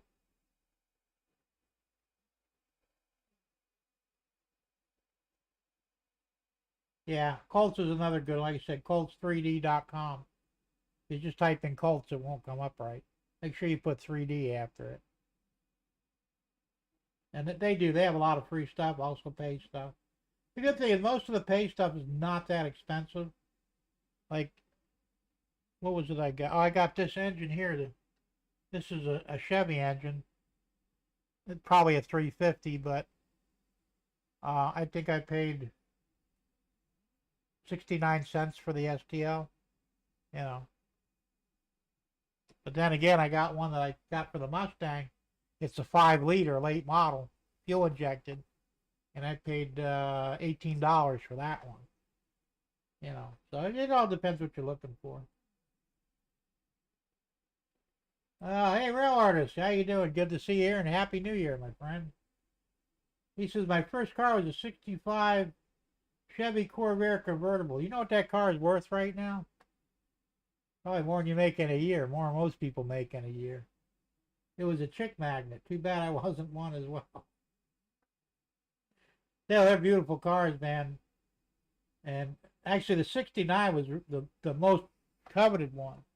They had a 69 Monza Spider. Had a 4-speed manual in it. Factory air conditioning, which is kind of neat for an air-cooled vehicle. And it was convertible, 2-door. Beautiful car. I had a guy down the street from me restored one. And by the time, and this was quite a few years, this was probably 40 years ago, but by the time he got done with it, it was worth over $90,000. Because I said, would you be interested in selling? He said, you ain't got enough money. I said, well, what are you looking at? He says, minimum 75,000. I'm going, yeah, that's way over my pay grade. If I could have got it for a couple of grand, I would have bought it. But I had no idea what it was really worth until I started looking into it. And they were cool cars. I really liked them. And kind of sucks that they killed them the way they did. Really? Yeah, I got him right. Let's see, who did I just see here? Ray Bertelson. How you doing, Ray? Good to see you. Happy New Year to you. Glad you're here. Boyd said the reason that 57 would torque the wheel off the ground probably was caused by a weak frame. Yeah, it could have been. I said on my Malibu, I went through 5 engines, 11 transmissions, sheared an axle. I don't know how many drive shafts I tossed and U-joints, and broke the rear frame section twice from over-torquing. The car was wicked fast. My final engine was a 283 that was pushing close to 500 horse. But I had all 3 versions of the 327, the 300 horse, the 350, and the 375, hatched every one of them. The original 283 didn't have a thermostat in it, and I took it up north to marry my ex-wife.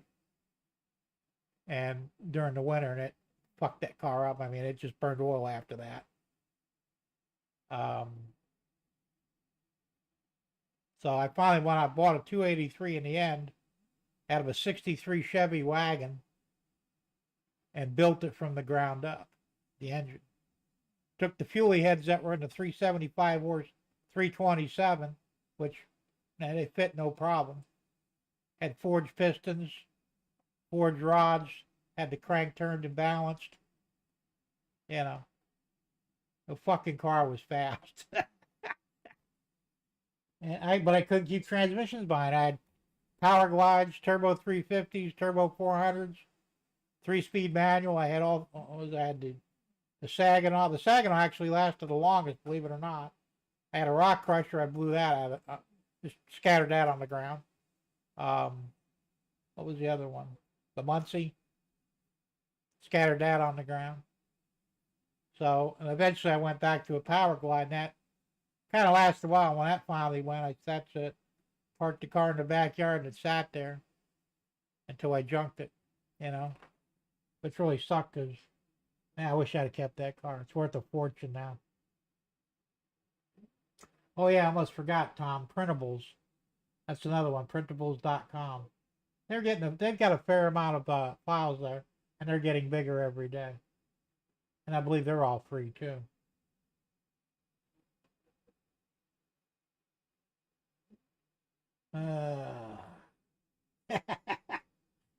Good one, Todd.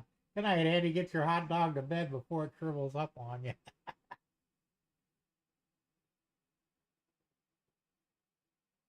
Ray says 20s tonight, 40s tomorrow. Need to break out the long john. We'll be at a rodeo this week. It's going to be as cold as a well digger's butt. All right, I'll take your word for it. I don't know how cold a well digger's butt gets, but is that like colder than a witch's tit wearing a brass bra in a snowstorm? I don't know. Jim, did you design your track plan and get up when it comes to... I sort of did, but not in the way you would think. I mean, I drew a sketch on basically a big blotter sheet, and I stayed pretty close to it, but it wasn't one of those fancy ones that you do on a computer, so. But I also made cutouts of all the track pieces, I had to, because I'm running 28 radius turns and 30 radius turns. So I cut outs of those, cutouts of the turnouts, cutouts of the straights, and I would put them down, pin them on the foam where I thought they needed to go. And they were relatively accurate. So and then I started laying the track, so it worked out pretty good for me. It didn't cost me a dime. Real order, talking cars out of my knowledge, talking trains. Now we're talking my thing. There you go.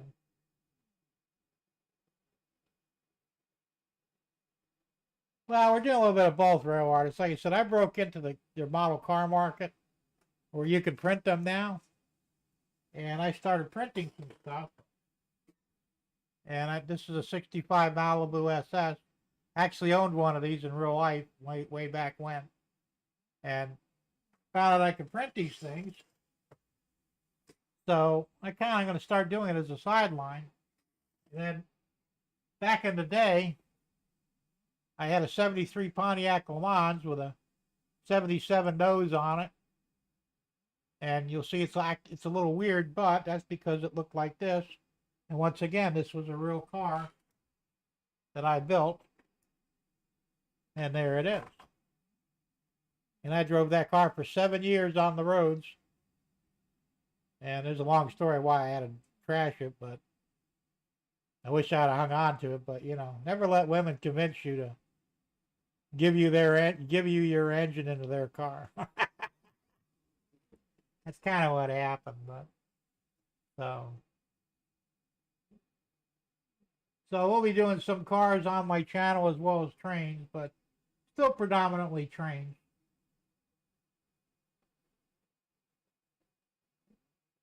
Waycross says seen several on YouTube doing prototype railroads and don't know prototype. Well, it's not easy, but it can be done. You know, you just have to really, you would have to get pictures that you could really blow up and look at, and then you just kind of have to figure it out. No, I did those on the Photon too. I tried doing one on the Viper. It didn't come out well at all, even though its size is big enough. But between the supports and all that, it was a real problem. These print much better in a resin printer. You just have to print them at an angle, and then you don't get the Z-shift lines in them. And they actually print out really well. My Photon 2 is big enough to do a 1/24 scale car, just barely. I says, whatever you put up here is enjoyable and entertaining. Oh, thank you, Rail Artist. Appreciate that. And look, I'm caught up again. What do you know? But that's kind of what I'm doing. And I just wanted to expand things. I'm thinking if I could do maybe, originally I said 4 cars a year, but now I'm thinking probably closer to 6 without it really interfering with my layout. And I'm actually making some headway outside with some of my honeydew projects. I had to fix a leak in the kitchen sink.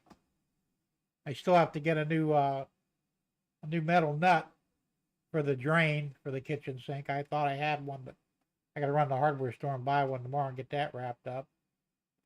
But I had a leak in the hose that goes up to the faucet part. So I'll fix that. That's done. Then I had another a hose spigot outside next to the garage. I didn't even know how. My wife finally brought it to my attention actually about a month ago, but I let it slide. But the valve wouldn't shut off all the way, so it was kind of a steady stream of water shooting out of there. And amazingly, my water bill didn't go up that much. I'm kind of surprised. But I finally said, you know what, fuck this, I'm going to fix it. So I went to the hardware store, I bought a new spigot and put it on there, and it works fine. And I got one of the ones with the 90-degree turn off on it instead of a knob. So it works really good, and no leaks, so we're good to go. Next, I got to get on that damn truck and get the starter fixed in it. And I really need to get cracking on that, because that's the only way I'm going to get the wood and the foam here that I need to get from, Home Depot. So I have a feeling that's going to be coming up pretty soon, too. We'll see. Sounds like a plan there, Rail Artist.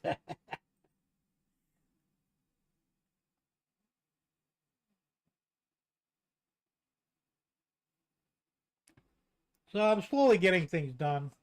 Like I said, it's really hard when it's hard to get up and down, you know. And things that I could do at eye level are much easier for me to do.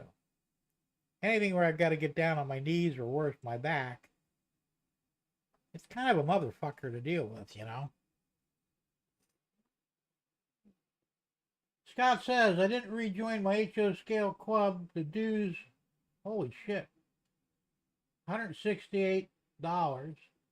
It's an hour away from where I live, and young person came to club bossing me around how I run my train, and he took over switching. I enjoy mode. That's a lot of money. 168 bucks. Was it a month or a year or what? Even a year, that's a lot of money. Yeah, if somebody gives you a bunch of shit, you know, you got two choices.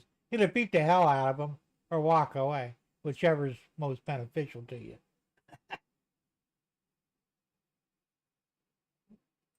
Ray says, how much does a metal duck cost, and do they quack different depending on price? Asking for a friend. I have no idea.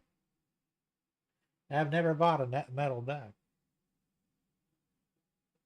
Now that's a year. That's still a lot of money, though. I mean, to me, like $50 a year is about my limit for anything. You know, it's more than that. It's like, I don't know. It's got to be something that I can really get into, and I got to put up with somebody else's shit. Either I'm not going to do it, or we're going to have a problem. You know. And I'm not really a violent person because I don't have that ability anymore. You know, I couldn't hold my own in a fist fight, without a doubt. Unless the guy's really a weakling, then I might take a chance at it anyway. Yeah, my mother-in-law, she was going to this. They do these. It's a daily thing where they do breakfast and lunch. They play games and stuff. You know, we'll get together for a nonprofit group, and she was having problems with this one woman. Same deal, kept bullying her, and you know, my mother-in-law is 84 years old. She'd probably still kick your ass if you pushed her far enough, but she didn't really want to get arrested. So she finally went up and complained to management, said, you know, look, this is bullshit, you know. Woman's pushing me around, laid her hands on me more than once, and this is just bullshit. It needs to stop. And either you do something about it, or I'm going to quit coming. So they didn't really do anything about it, you know, because the other one was black. Like that was a pass to do what the hell she wanted. So my mother-in-law just said, I'm done here. And she quit going. It's a shame, though, because, you know, she lost out on some entertainment and being able to communicate with people her own age and stuff because of some asshole that, you know, had an issue with her for what reason, who knows. Like I said, I work at things a little bit differently. And I said, you know what I'd have done?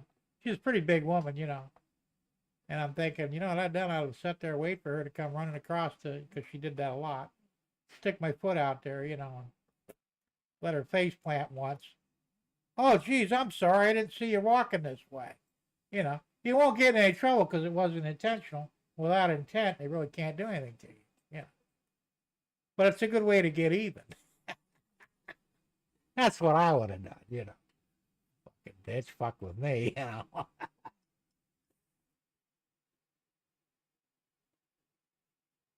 Tom Grant said, Jim, working on some piping for my oil refinery and fields.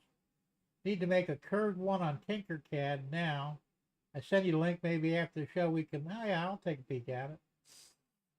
Never heard from you for a while anyway. Even Deb is, what's Tom Grassi been doing? I haven't heard from him in a while. I said, hell, he's probably busy with Barbara.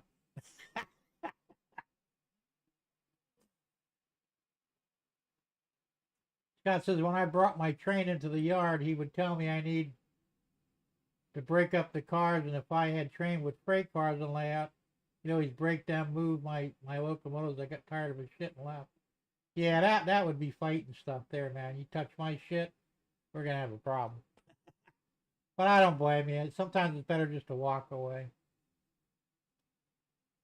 Ray says, Jim, you'd be good on a downhill wheelchair race while shooting at targets.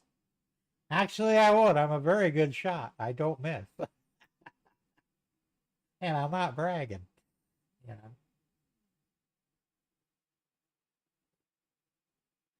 And James says, Tom Grassi, I need some images of a brewery. There you go. I'm sure you could find them somewhere.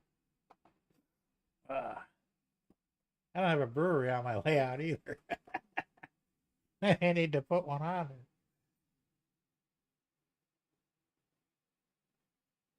Well, I don't know. Like I said, it's yeah. And this is a problem you get in. I guess when you get older, you're gonna run into people like that. Because I hear this more often than not from some of these clubs or groups, get-togethers, any of that shit, where you get a bunch of people that don't really know each other that well.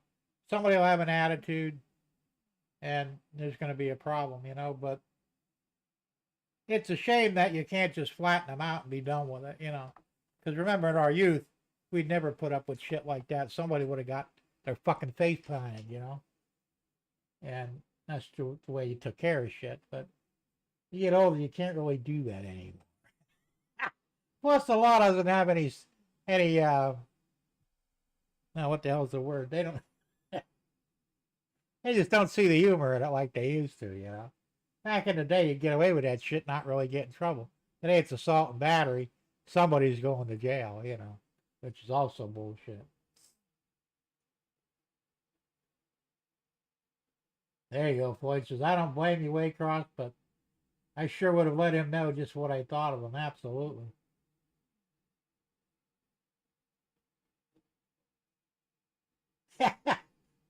And James says, using the tire plant as a start.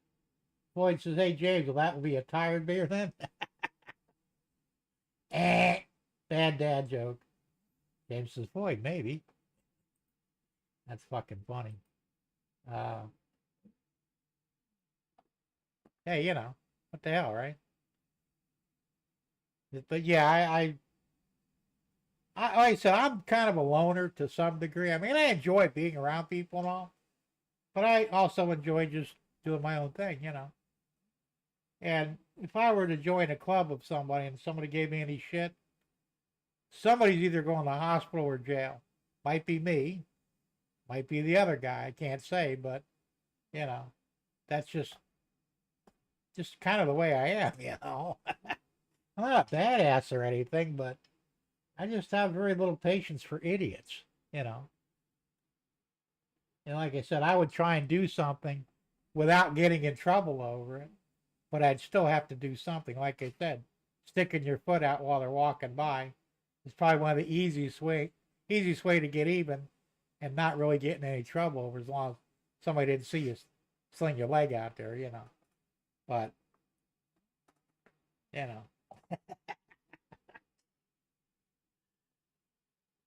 Boy, you need a copper kettle in the front. There you go. And Ray Bertelson said, my tired beer is always flat. Well, that ain't good. I've drank flat beer a couple of times, or at least attempted to. It's like, in the ground it goes. It's like drinking flat soda. Can't do that either.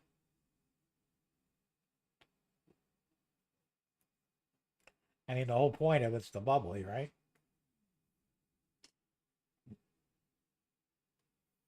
Anyway, so, you know, for some reason, you know, it's 57 degrees outside, 5-7. If I open the door, I'd probably freeze myself out here really quick, but I had the heat out earlier and I turned it off because it's getting too warm in here.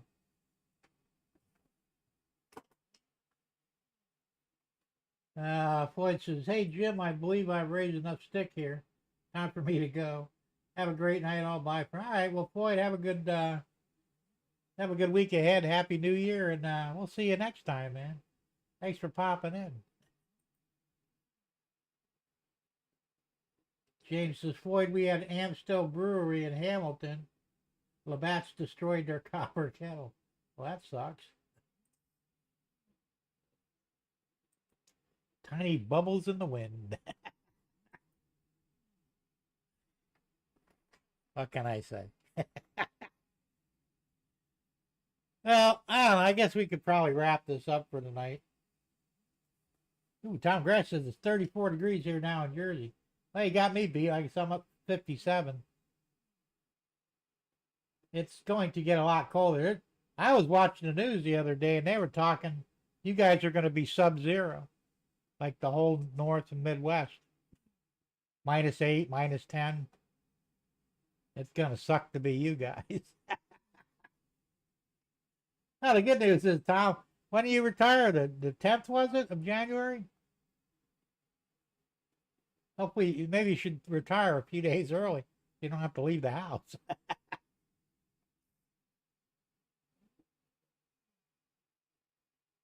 All right, Mickey, thanks for popping in, and we'll see you next time. Have a good new year, as long as it's still new, and we'll see you next time. James says, need to go. Tablet needs a charge. All right, same for you, James. Have a happy new year, and enjoy the new year. And we'll see you next time. Oh, January 31st. Oh, shit, that's the whole month. Well, I'm sure this won't be the first of the cold weather. You know, traditionally, February is the worst month of the year for cold. So if it's going to be this bad in January, imagine what February will be like. Maybe. Nessie says 29 here in Detroit. Ooh. My stepdaughter's in Michigan. I don't know what town she is. She's on the right-hand side of Michigan near the Great Lakes. I don't remember the name of the town, but I imagine she's freezing her butt off right now, too. Chuck says 58 here in Texas. Oh, yeah. You guys might get some snow, too. I don't know about South Texas, but definitely North Texas is supposed to get some snow. Supposed to be like last year when you guys got hit really hard. There you go. He just worked from home until then. Yeah, you don't want to have to go out in the fucking, in the snow and the ice and all that shit. That would suck. Scott says, Jim, do us Da Vinci Resolve. What the fuck is Da Vinci Resolve? You guys are throwing all kinds of new ones at me I've never heard before. First they hit me up with Latin, and then I this. I don't know. Should I call it a night now? We could, or we could go a little bit later. It's up to you guys. Want to hang out a little longer? We'll hang out a little longer. Ray says, all I know is I'm going to hate my electric bill next month. Mine was not bad this month. It was the 243, I think, something like that. It was actually higher the month before, but not from the heater, from the air conditioning. So we really haven't run the air at all this month. Run the heat a little bit, but I've also been using the fireplace, so that saves on the heating bill. So we'll have to wait and see what it is. Chuck says, I'm in the hill country and I'm hearing possible snow.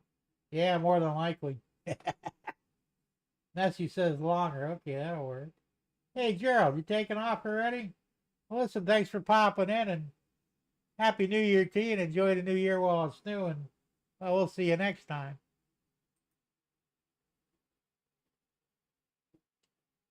Todd says it ain't even web bitch an hour yet.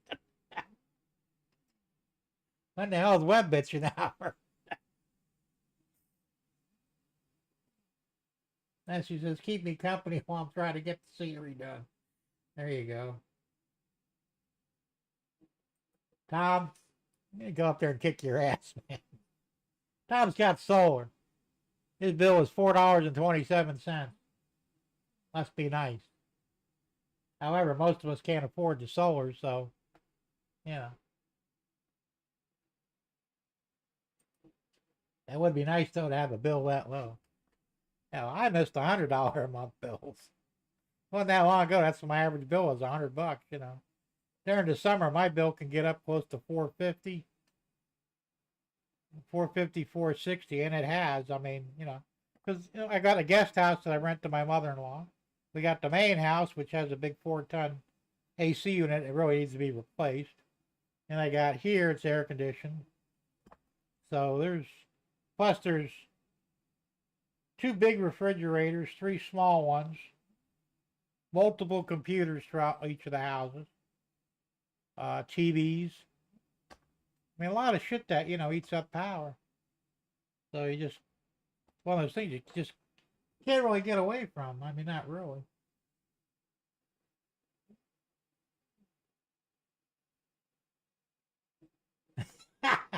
Ray says that's because you're still in shape to pedal the generator, Thomas.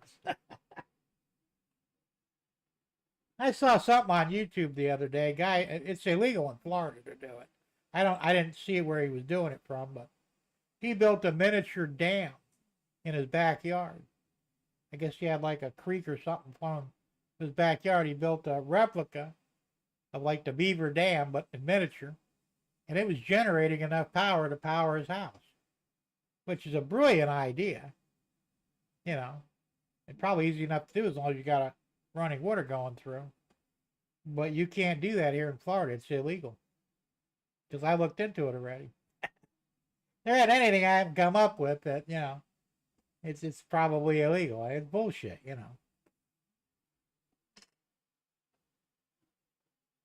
But that's the way it goes. So. And the bottom line is they don't want you to save money. They want to take your money and as much as they can, There's no reason why electric should be as expensive as it is.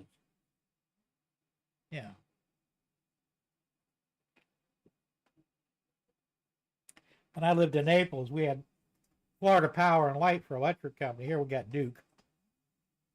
But FP&L, they claim to be one of the less expensive electric companies, which they kind of were. But I still had $400 and $500 electric bills down there for similar reasons. I rented out the back half of my house as a separate apartment. Once again, 2 of everything, fridges, stoves, computers. So I find out that they were actually getting paid, or they were getting all the recyclable trash, they were incinerating it to create electricity. Well, we wound up paying more for our garbage pickup for them to pick up the recycled shit. And I don't know if, I imagine the FP&L might have been paying them, or maybe the other way around. I don't know how it worked. But I'm thinking to myself, what the fuck? They're all a bunch of thieves when you get down to it. Darren Hamill, how you doing? Happy New Year and good to see you here. Ray says it's a guard waterfall. Don't know how it makes electricity. Well, what you do, you turn in a wheel that turns a turbine. The turbine generates power. So, you could do it miniature. He said it produces 220 volts. It didn't say whether it powered the whole house or not, but hell, even if it just powered his air conditioner, your air conditioning is about what, 70% or 80% of your light bill?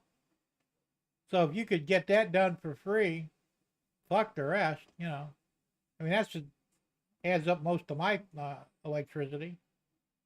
In here, it's cheap. I got one computer, got a mini fridge that don't take much, and I've got one of these mini splits for air conditioning. It's a heat pump, and it's very cheap on power. And I'm here most of the day, so. But still, the wife's at the main house. She's got to run the air, the heat, whatever she needs. Plus, she's always got TVs on and everything else, so, it would be nice to have something. I don't know if solar would really be, it probably couldn't hurt, but right now it's just not cost effective for someone like me, Ultimately, I'd have to lay around 50 grand. I could buy a lot of fucking electric for 50 grand. So, it doesn't really, if I were a young man, I'd say, yeah, why not? But, I'm already 65. How long am I going to live? If I live another 20, which is probably possible or probable, but that still wouldn't be enough for the system to pay for itself. So, unless they can bring the price way down, it's not really a viable option for me.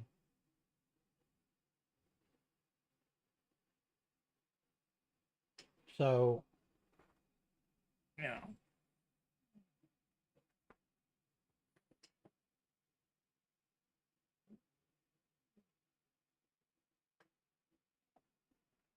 so that's where we're at. But I said one nice thing, at least my water bill is cheap because we don't have a sewer system here.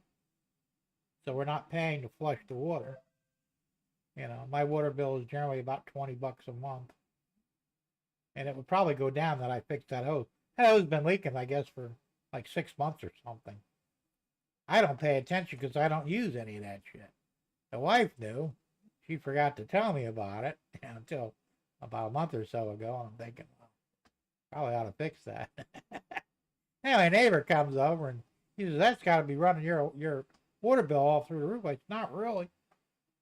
I said, I just got the bill. It's 1877. Well, the hell is that even possible? I don't know. I said, why? What's yours? He said, mine was $80. So I got to thinking, I didn't get a chance to talk to him about it, but because he thought maybe I was, stealing his water. I go, well, no, I got my own meter, and as far as I know, if I shut mine off, yours still works, so I can't be using yours or vice versa. I'm thinking he probably has an underground leak, either from the water meter, well, probably would be from the water meter, between the water meter and his house. I remember when I was doing handyman work, I ran into a couple of houses like that, where somebody run over the pipe, snap it, and next thing you know, the water bill goes through the roof.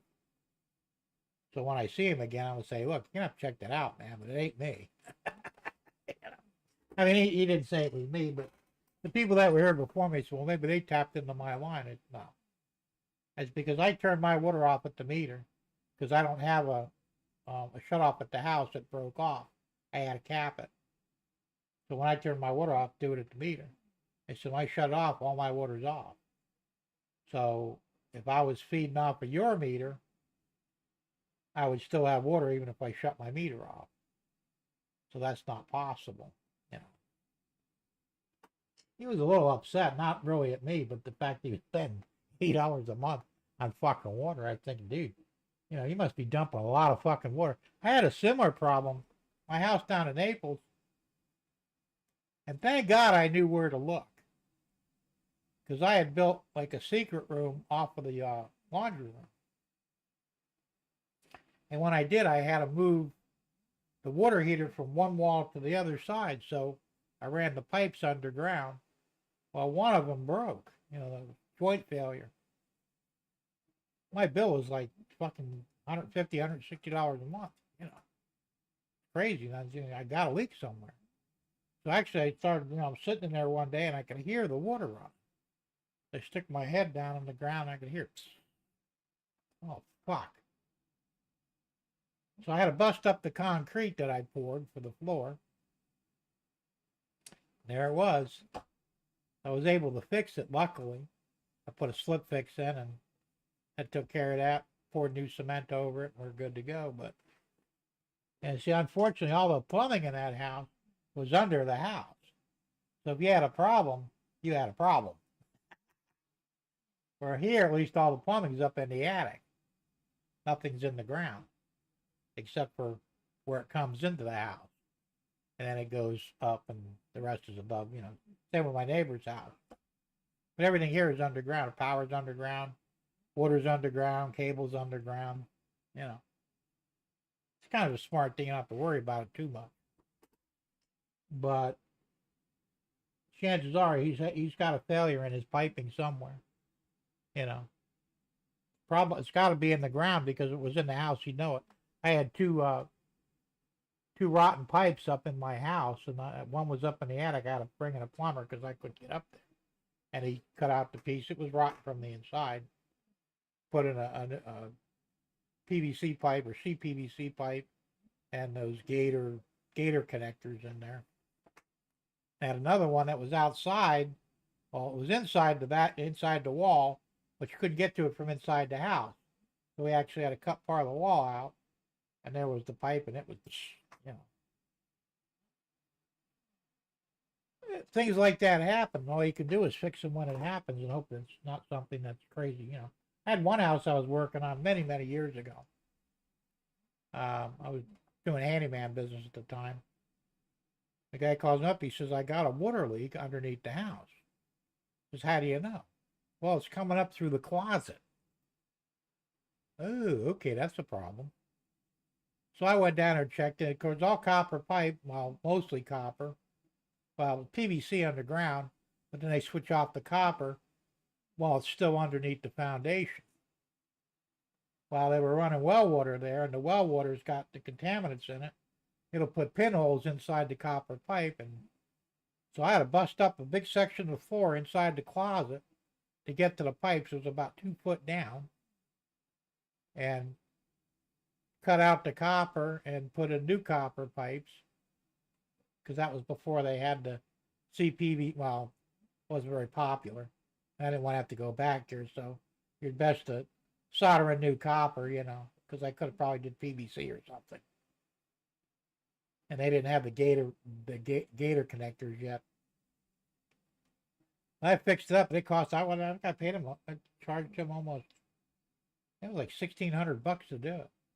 It was a 2-day fucking job, man. Just busting the foundation, which was 8 inches thick, concrete, and trying not to damage anything pipe wise. Then digging it out, and I had to pour after fixing the pipes, I had to pour in new concrete in there to patch it up. It was a big fucking job, Thank God it was where we could get at it. If it had been one of the main lines under the house, I don't know how the fuck you fix that. That could have been a problem. But back in the day, in the 60s and the early 70s, they always put the plumbing underneath in the ground, which I thought was stupid, Better to have it up top in the house, at least you can get to it. Let's see. In a garden, it's a garden. Okay, no, we got covered that. Scott says, look, my watch hours. I don't know why it's going down each day. Last week it was 603 and 597, and today 594. Your watch hours are going down? That's YouTube fucking with you, man. They can't go down. They'll stabilize and stay somewhere. But they're either going to stay there where they're at, or they're going to go up. They can't actually go down because they've already been watched. So that's YouTube screwing with you on that one. Yeah, right. Wait, your wife didn't tell you your hose was leaking? Yeah, I know you've been messing with me. Been working on a 100-year-old house my entire life. Yeah, as I said, I know how it is, man. Well, the old house in Naples was built in '69. We bought it new. We did a lot of things to it over the years. This house was built in '94, and in some ways, I'm having more issues with this house than I did with the old one.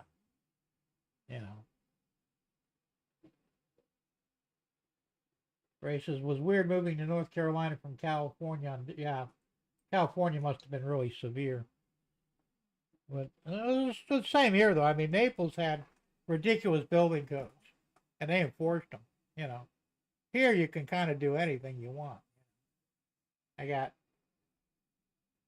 When they built the guest house here, they had to do it around 94, 95, same time the house was built, but for whatever reason, or maybe they didn't have a kitchenette in there at the time, but the drain pipe from the sink just goes outside the house into the ground. They didn't tie it into the septic tank system, which is weird because the bathroom, both the sink and shower and the toilet, are all tied into the septic tank. It wouldn't have been that hard to tie in the sink right into that system. I'm going to leave it alone because I don't give a shit, And I mean, it's not like you're going to be dumping any toxic waste or anything on the ground, Same here, even the sink behind me, the bar sink I put in, it drains out underneath the shed. Nothing toxic going in there, so I'm not worried about it. So it's just water, basically. If I'd tried to do that back in Naples, though, man, somebody'd be knocking on my door. You can't do that. Tom says, guys, remember on YouTube, your analytics is always showing the last 28 days. You need to dig into the analytics to see the history. Yeah, that's true, too. I forgot about that. But they still should go down, though. Your watch hours, they're either going to stay where they're at or they're going to go up. You can't unwatch something. That's the only way they would go down. I mean, my watch hours are the same now as they were, say, a month ago. And I have a shitload of watch hours, amazingly. So if I ever do monetize, I don't have to worry about that aspect anyway. But I just need the subs now to monetize. Watch hours, I got plenty of.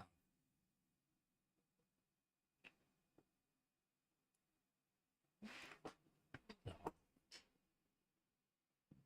But that's like my subs too, though. My subs, they go back and forth. I just looked at it, 477. I think somebody told me it was 479 the other day. Now, how did it get down to 4? I mean, somebody could have unsubbed me, obviously, but you know, it always goes back and forth, 1 or 2 subs. I don't know what the hell's going on. And the beauty is, I don't really care. Like I said, if you're looking to make money on YouTube, you might be better off chasing your tail if you had one. You know, it's very difficult to make money on YouTube now, especially since they're screwing you out of most of the money anyway. And the only way you can make any real money is to have, like, 100,000 subs. And let's face it, how many of us have that many subs? It's tough. Ray says, I worked on old Victorian houses built in the 1890s, 1930s. Hey, that's an old house. Well, our old house up north, it was over 100 years old. In fact, originally it was a subway station. And then they turned it into some sort of a store. And then eventually it became a house. And I tell you, that house was built, man. I remember my dad, they had to put a new roof on it. And they were pulling beams out of the attic. They must have been like 15 by 15 beams, steel, solid wood.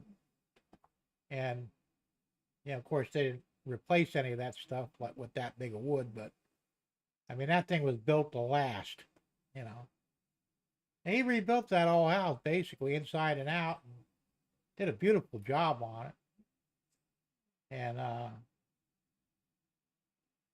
And of course, we sold it when we moved down here. I don't know what he got for it, though. I think in 1969, he probably didn't get much, To make money on YouTube, you need a broad with big tits. That's probably true. There's always AI, though, To make sure they don't have arms coming out of their neck or anything. You might be able to pull it off. I'm sure that would help, sex sells without a doubt. But, I mean, realistically, yeah, I guess you could make money if you got, like I said, you got a ton of subs and you got some really interesting material to work with and, people want to watch you. I guess, I mean, I don't know. I mean, some of these people that I watch and I'm sub to. I don't know if you guys ever saw Farm Girl or not. Her and her husband, Exo Man, they've been running a YouTube channel for years now. And I mean, they're making so much money on it, or were, that they were buying new cars and they bought another house. And they don't work jobs. I mean, this was their income, YouTube. And, he said she was a pretty hot looking woman, and they did pretty generic stuff, nothing like, off the wall or anything, but she must have been making a ton of money because, I mean, they're really doing very well for themselves, And I think she's got like 500,000 subs or maybe over 1 million subs. I don't remember, but so yeah, I mean, it depends what you got going there. Let's face it. The fuck are we worth on YouTube, Who the hell wants to see an old guy talking about trains? I mean, some of y'all would, obviously, but, not everybody. Oh, what the hell? This thing locking on me again. Got it to unlock. So, like I said, me personally, I wouldn't waste my time trying to make money on YouTube. I mean, if you make some, fine. It's like doing a side job or something where you make a few bucks here and there. But if you want to make a living at it, well, good luck with that. And that's just being honest, you know. It can be done, I'm sure, but it's not easy. I mean, it'd be great if it were easy. We'd all be doing it, wouldn't we? It's like on my Wise Guy channel on Rumble, I'm fully monetized on that. I made like 34 cents in the last 6 months. Not even enough to pay out. So you have to have a minimum of like $20 or something. Yeah. But I've only a handful of subs. You know, I think I got 68 subs last I looked. You know, people watch my stuff. I got the watchable out. I mean, they don't even need it, but they're watching my videos. They're commenting on good comments and all that, but I'm not actually making any real money on it, you know. Not that I cared. It's not why I was doing it. Thank God, because if I was, I'd go hungry. Ray says a lot of hard work, takes a ton of knowledge and tons of jigs that you make to fit each situation, but love to work before I retired. Oh, without a doubt. Well, that's just it. I mean, you know, I enjoyed working. I wish I could have continued to do it, but for whatever reason, like I said, I had a stroke, and well, that killed that pretty quick. I was only 47 when that happened. I went into super early retirement, which honestly, I thought I'd work till the day I died, you know. But the universe had different plans for me, apparently. And I still miss work, really. I mean, one, for the money, you know. I went from making 7,000 plus a month, what, 1,500 now for disability insurance. I mean, it's a big jump, you know. And like I said, I got plenty to do. I don't really get bored. I have this in here. I have plenty of hobbies and stuff to keep me occupied, and there's always things to be done around the house, which I tend to put off as much as I can. But, you know, and I really shouldn't. I should get cracking on all these little honeydew jobs that I need to take care of in the house, but for some reason I just don't have the drive to do it anymore.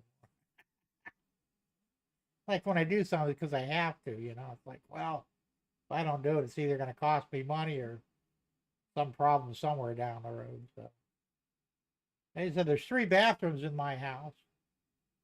The master bathroom in the bedroom is not operable. When I had that outdoor water leak I was talking about, I thought the pipe was on the inner wall. So I took the toilet off the floor, moved it over, started busting the wall down, no fucking pipes. So I said, well, this sucks. So I still got to replace the wall behind the toilet, retile it, put the toilet back on the hole where it belongs, and then it'll be operational again. Yeah, same with the tub. It's got this massive tub in there. Now I can't get in the tub because I'd probably want to kill myself. You know, I have to do the shower with safety bars or whatever. And this tub, I'm telling you, it's literally you can fit 3 people in this tub easily, comfortably. It's huge. So I told my wife, in fact, I told her again last night, you know, if I ever get a bug in my ass, I'm going to rip that fucking tub out and I'm going to put his in her shower. You know, at least we'll get some use out of it, because even she says she's kind of afraid to get in and out of the tub because it's so big, you know, and you bust your ass in that thing, it'd probably kill you, you know.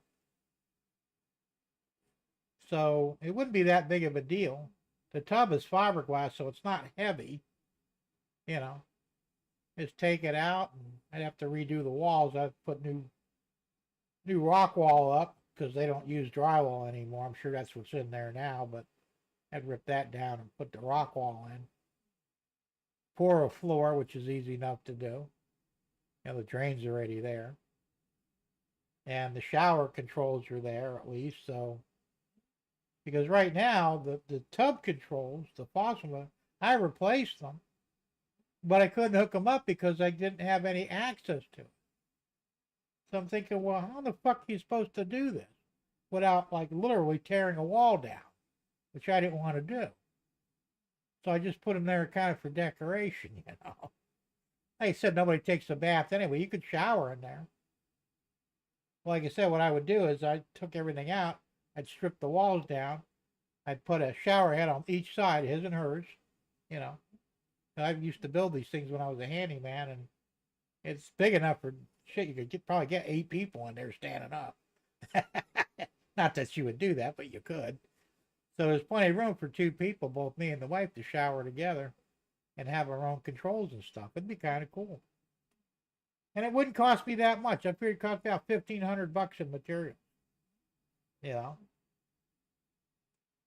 And everything would cost that much because I have to buy another tile saw because I had one. And I loaned it to a so-called friend, and he fucking sold the son of a bitch. If I ever see him, I'm going to shoot him. For real. But he knows better than to come there because I told him I'll shoot him if I ever see him again. But, so I'd have to buy another one. That's like $300 or $400. But the rest is just materials. I mean, not that expensive, you know, if you could do it yourself. If I had to pay somebody, well, now you're looking at, we're from $5,000 to $9,000, which I couldn't afford that even if I wanted to.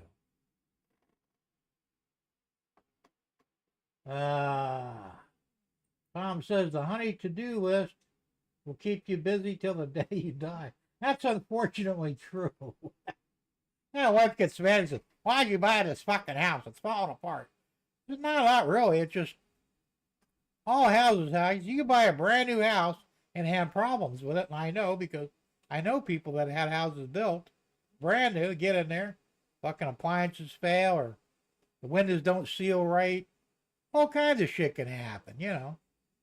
It's just the nature of things anymore. Of course, older houses, you expect things to go bad in it.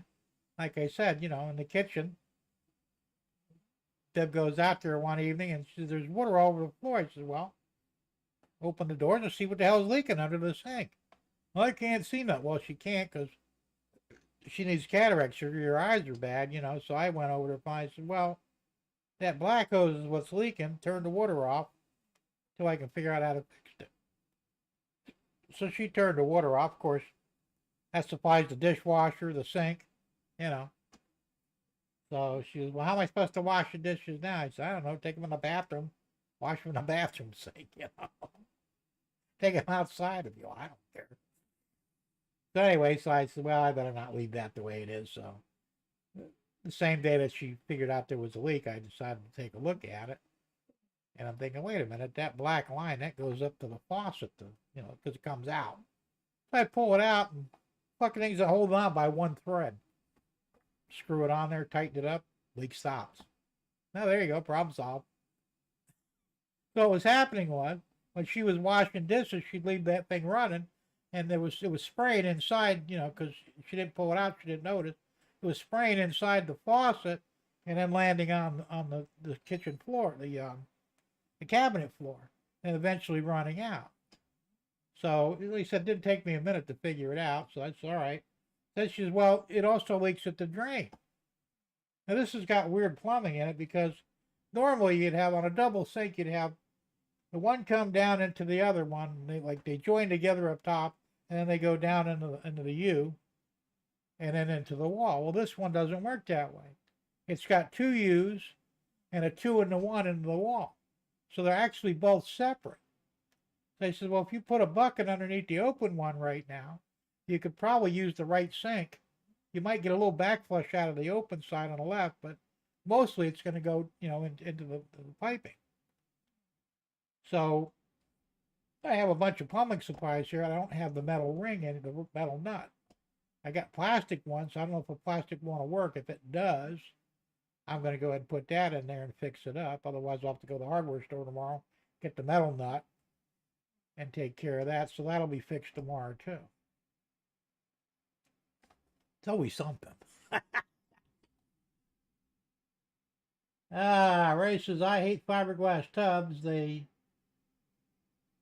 crack too much. Is that the word you're looking for? I had replaced, I had in the guest house, there's a fiberglass shower assembly. And the idiots that were here, so we had drug addicts and whores, and they were basically, what do you call them? People don't pay rent. The guy who owned the house, well, it was his parents' house, but he was in charge of selling it. He knew they were there, and he let them stay there.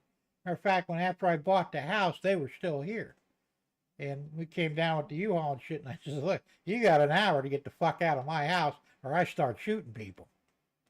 And believe me, they couldn't get out of there fast enough. I guess they thought I was full of shit. Well, I wasn't, and like I said, I don't give a fuck about laws or anything else. You're in my house. I have the deed to it. You're getting the hell out one way or the other. You go out on your own 2 feet, or you can go out on a stretcher. Don't matter to me. You know, I guess I scared them. They got the hell out of Dodge, but they did a lot of damage before they left. Well, somebody took a ball-peen hammer in the guest house to the shower stall, which was fiberglass, bunch of fucking ball-peen holes in the fucking thing. I had to replace it. Well, that was $1,000 just for the fiberglass shower assembly. Of course, I put it in myself, you know. I mean, all the guts out of the toilets were gone, so I wound up replacing all 4 toilets, you know, because there's the 3 in the house and 1 in the guest house. None of the toilets worked. It was a 3-door French door refrigerator, worked about $3,000. They poked holes in the coils. That night it quit working, so it's like, well, this sucks. So next morning, I had to go out and buy a new fridge. You know, I put $60,000 in this fucking house. I got a hell of a deal on it. I only paid $172 for it because they wanted $225 originally, and I got them knocked down to, you know, knocked almost $50,000 off. But I know I was going to have to put that back into it, you know. So I mean, I got a good deal, but you know, and I knew that, you know, and I knew I could fix all these things. You know, of course, I updated a lot of stuff. I changed out all the light switches and the sockets. Some of them wouldn't hold the plug anymore, so I modernized everything, you know. And replaced the water heaters, had tank heaters. They were shot. They worked, but not real well. Matter of fact, when I emptied them and tried to move them, there was about this much sludge in them. It was like trying to wheel around a lead weight. I put tankless heaters in, you know. I did a whole bunch of stuff to the house, and it's okay. I'm okay with it, but you know, the wife gets mad at me. Says, "I don't know why the hell you bought this piece of shit house." It's not bad.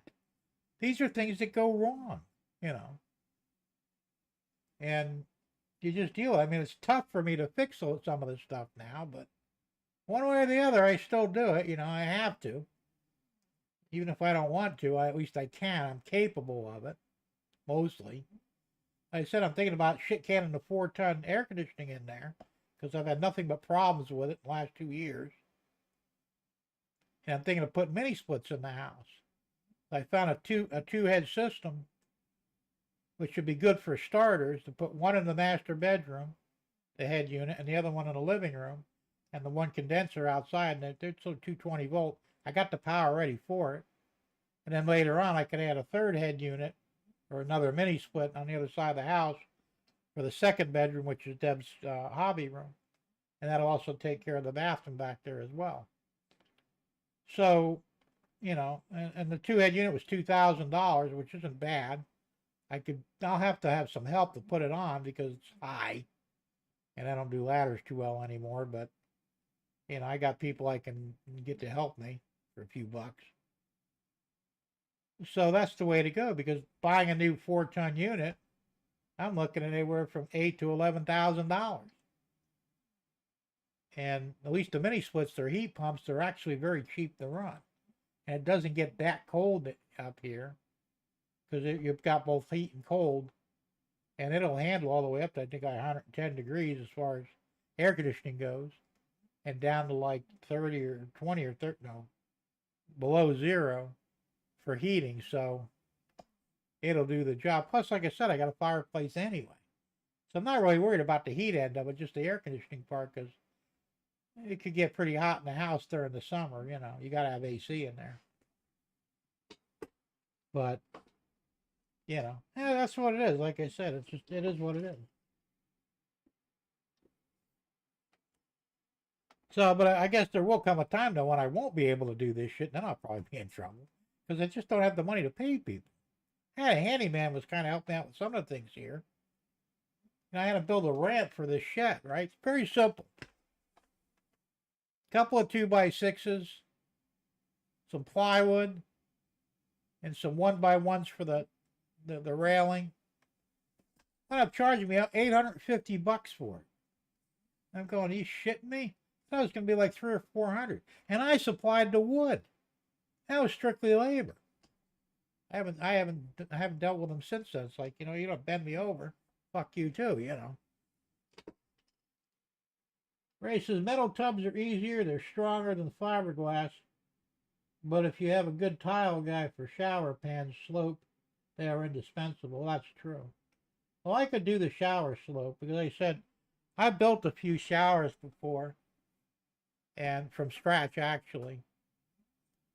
And I used the self-leveling cement for the drains. Of course, the drains were in the center, and that was easy to do. Just kind of let it to where it's almost set up and then trowel it out to get a slope in it. And I could do the same thing even if it's on the edge, so I'm not worried about that. But I did a PVC tub once back in Naples. Matter of fact, it's still in there. Well, I don't know if it is now, but the metal tub, the enamel went bad on it, chipped off. I don't know what happened, but I got tired of looking. I said, fuck this. So I went up to Fort Myers. That was before Home Depot was around. Someplace I got, I don't remember, it was 10 Lumber or something. I don't remember what it is, but they had fiberglass tubs. They were inexpensive. I said, well, what the hell? So I bought it, brought it in, and it only weighed like 10 pounds. Popped it in there. It had reinforced foam and shit in there, so it was pretty strong. And it was in there for almost 30 years. Like I said, I don't know if it's still there or not, but if it is, and it's well over 30 years now, so. But that was a PVC tub. Fiberglass, I could see where that could have problems as well. I'm not a big fan of fiberglass anyway, But the only problem with the PVC was before you got it set, you had to make sure you had, like you had to put styrofoam underneath there if it was unlevel to get everything so where it wouldn't, because it would bend real easy otherwise. So if you didn't have a solid styrofoam floor in there, you were going to have problems. But like I said, it was real easy to put in, and the sides were pretty strong because they came with the styrofoam panels that, for the sidewall for the front, and you couldn't really push it in or anything. So, but if you took those pads out, it worked though. The problem with the metal tubs is the motherfuckers are heavy. I tore tubs out to put in shower stalls, because as a handyman, I did a lot of this stuff. And he goes, I don't want the tub anymore. Can you put a shower stall in it? Oh, sure. Oh, motherfucker, man. He had to wrestle with that. And I was in good shape back then, much younger, in my early 40s. And, I'm pretty strong and all. And still, it was a son of a bitch to drag them things out of there. And of course, like I said, they were older houses, so they all had drywall in them, which was easy because you just take a hammer to the thing and the whole wall would cave in, because over the years it would get saturated, the drywall behind the tile. And once that happened, you just hit it and everything crashes into the tub, and you get your bucket out and throw it all in the bucket and haul it out, and, And I would put the rock board in because they started using that at that point. And that was like the best stuff I ever seen. It's like, oh, this shit will never rot.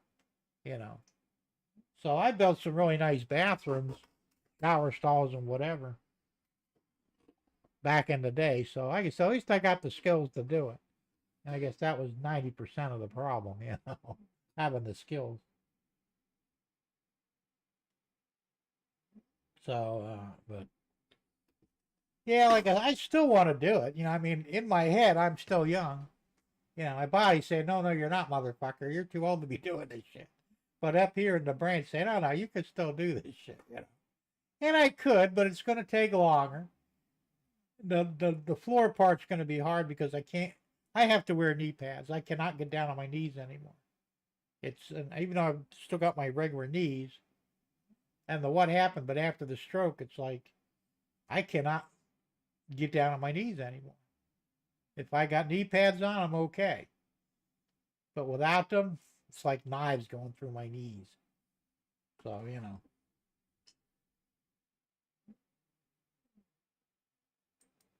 Yeah, well now you can fix that though because they got the enamel paint, and I actually did recoat one for a woman because she didn't want to replace the tub, but it had a couple of big chips in it. She says, "Can you fix this?" I'm going, "Yeah, actually I can."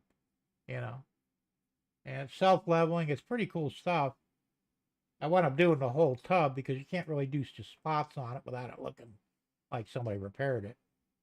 But it came out really nice, you know. But I charged her almost as much as it would to replace the tub, you know. It would actually been cheaper for her to just have me put a new tub in there, but she didn't want to do it, so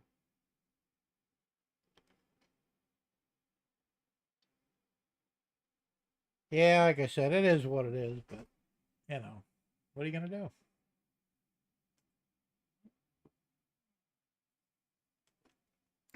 It's quarter till 9. I'm knocking off at 9 o'clock no matter what. So we got 15 minutes to yak about whatever.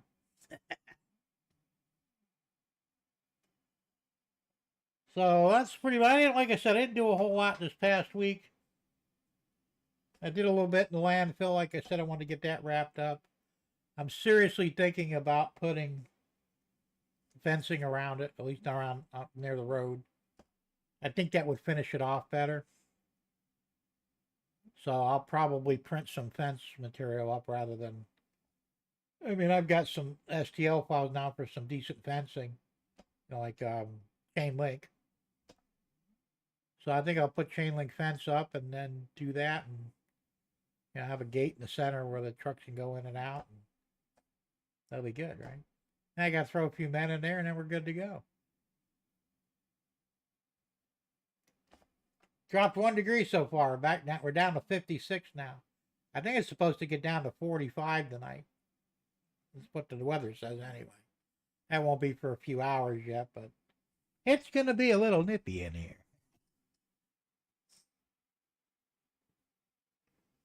All right, John, I'll probably wait till I get to the house and open it up in there, and then we'll work on it from there. And I'll probably have you call me, or I'll give you a call, and we can figure it out. That'll be a little after 9 o'clock. I've got a print going on right now. I wanted to wrap it up. Looks like I'm not going to. Still got an hour left on it. I don't want to be here for another hour. I think I'll just let it go and start my next one too, because I got to do both chassis, one for the 65 Malibu and one for the Le Mans. They're both 14-hour prints. Plus, I want to switch over to black anyway, so I won't have to paint them. And oh, by the way, well, Dave Thurber's not in. I have to email him, but Tom, if you're interested, that Ace Additive resin I was using, you can still get that, and not through Amazon though. Get it right from the company. It's actually cheaper than Amazon. You can get six kilograms.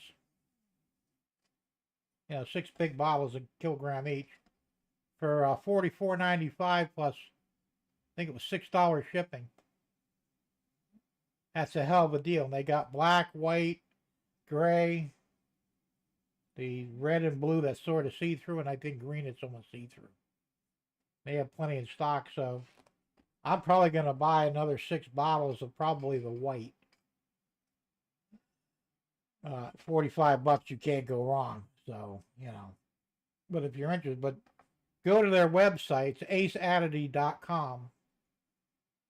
Or you could do a Google search for it. And like I said, it's not a bad deal, you know, because I noticed on Amazon, they're not carrying the Ace Additive anymore. All they got is the major brands like Anycubic and Reality and a few others. And they jacked the prices up on that shit. I mean, a lot. So I ain't doing it. You know. Some things on Amazon you can get a good deal on, but other things not so much. It says it's 33 now in Jersey. We dropped a degree also. Man, it sucks to be you. Another degree, you'll be freezing. Literally. That's not fun at all. I don't know how cold you guys. If we're getting down to 45, chances are you'll probably be down in the 20s. Then I imagine, right? Like low 20s, and that's not even the worst of it. Like I said, I watched this Weatherman Plus. He's on YouTube. He seems to know what he's talking about, and he's always right. Better than the local news. And he was showing, he said, within the next 10 days, you guys are looking at sub-zero temperatures for a while. And even they said North Texas is even going to get snow, along with the Panhandle of Florida, may or may not get snow. I'm thinking probably May. We won't get any down here, unfortunately, but I was hopeful though. Like, yeah, snow. I'm on here every Thursday night at 6 o'clock Eastern time. Nessie.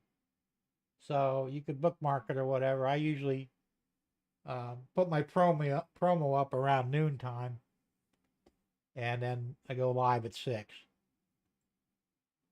I very rarely go live any other time anymore. I used to once in a while, but I haven't had the need to. I still do shorts on occasion, which aren't live, and some shorter videos. But my live stream is every Thursday at 6 o'clock. And I think only once have I missed a day for whatever reason. So check me out.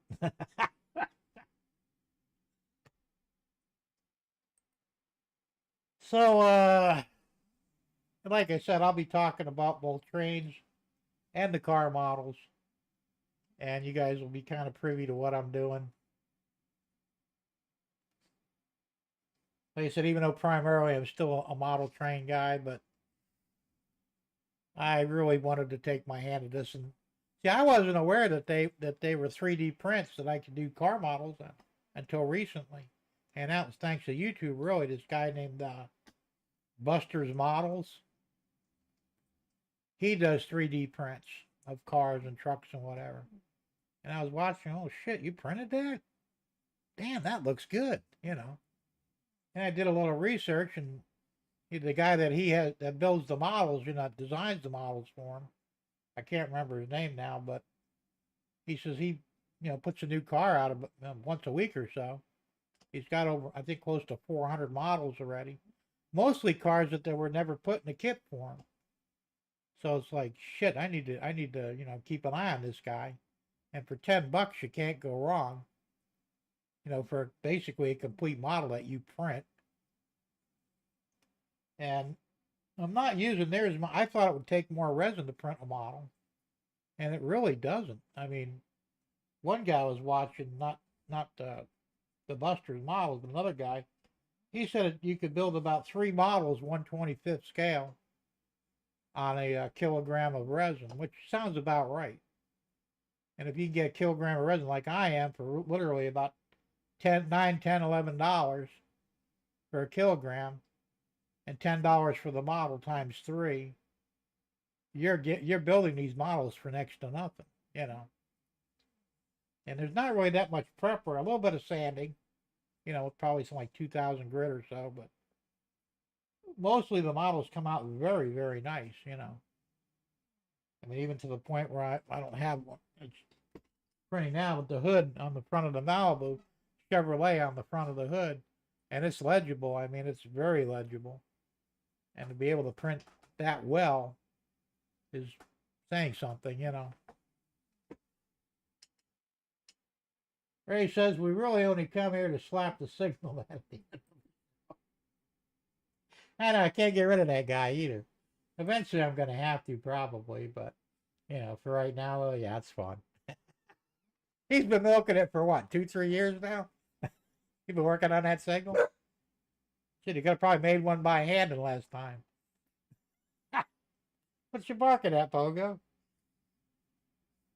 Got my best friends down here keeping an eye on me while I do my live stream. Come up here, come on. You come up here? He's camera shy. He'll come up here any other time. He knows when I'm doing a live stream. He will not come anywhere where the camera sees him. Tell me the dogs ain't smart. He's a little guy though, but he's a good dog. I can't even bribe him with a pepperoni. He won't come up here. After I turn it off, he'll come right up here and pepperoni or not, go figure, right? Let's see. We still have a few minutes left, so I might as well utilize them. We got 8 minutes left. Yay, 8 minutes. So what else is going on? That's about it, really. Yeah, I already told you about my plans for the shed and all, which I'd really like to get cracking on that too. But right now, everything kind of hinges on getting the truck fixed. I've got a Ford Ranger out there, an 03, and the starter went out on it. It's a pain in the ass to change it, I was going to pay somebody to do it, but when I heard they want $400 up, I'm thinking, I don't fucking think so, And I got the starter. I bought the starter on Amazon for $50, brand new. I hope it works good because I'll be pissed if it don't. But and it's literally. I mean, if somebody were in good shape, not me, but somebody in good shape could probably change it out in an hour or less. For me, it'll take a half a day. And that's fine, I mean, I'm going to hate every minute of it, but I can't afford to pay anybody. And unfortunately, all my kids are grown and off doing their own thing, and I only have one son left, and he's in the army, or well, actually he's in intelligence. He ain't getting his hands dirty. So I don't have anybody else to work on it, My stepdaughter's boyfriend, he's not that bright, so I mean, I wouldn't trust him to do it anyway. So it falls back on me as usual. But it is what it is. So, but everything hinges on that because I need the truck to haul plywood, the foam. I don't want to use my car. It's a pain in the ass. It's a lot easier just to put it in the back of the pickup truck, So I got to get that thing rock and rolling, and it's been down now for about 6 months, May not even run anymore. It's so long ago. I'm sure it'll be okay, but I thought the battery was bad, so I bought a new battery for it.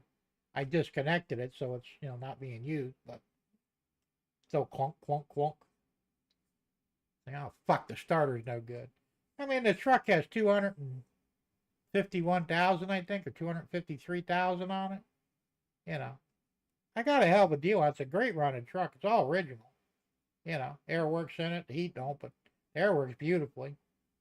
And the only thing I've done to it is put a water pump in it and a fan clutch, upper and lower radiator hoses, and a fan belt, and that's it. I haven't had to do anything else to it at all.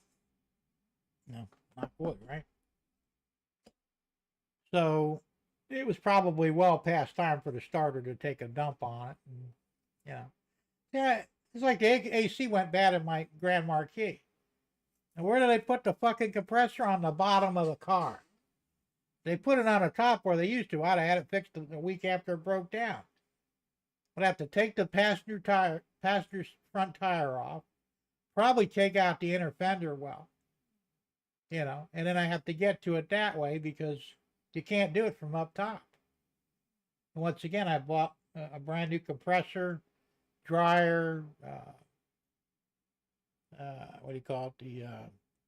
The filter thingy in there. I can't remember what it's called. I got everything I need to replace all the stuff. It's just a matter of literally crawling under the car, more or less.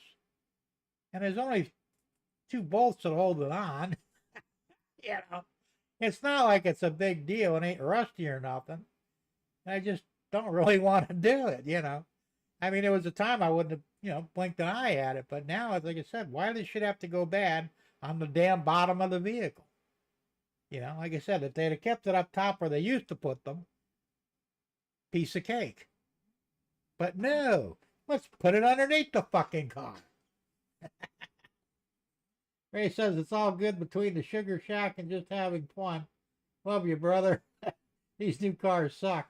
Well, it's not even that new. I mean, it's an '04, but I guess it's new, more or less. I mean, if it were any newer than that, I'd probably just junk it.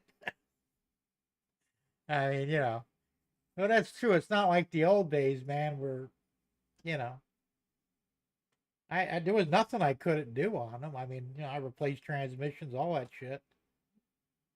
Engine swaps, built motors, fixed air conditioning. I did everything on them. Brakes. I still do some stuff. I put new brake pads on the marquee and new rotors. I bought the slotted rotors for it. I got a good deal on them, and the ceramic pads. So I did those. That wasn't too bad. But once again, I had to get on the ground to do it. I wish I had a fucking hoist. But I don't have $4,000 for a damn hoist, nor do I really have a place to put it. I have to be out in the driveway. My garage isn't tall enough. But boy, that would be so much easier to do if I had a hoist. I could stand up and change out the AC. But I don't have one of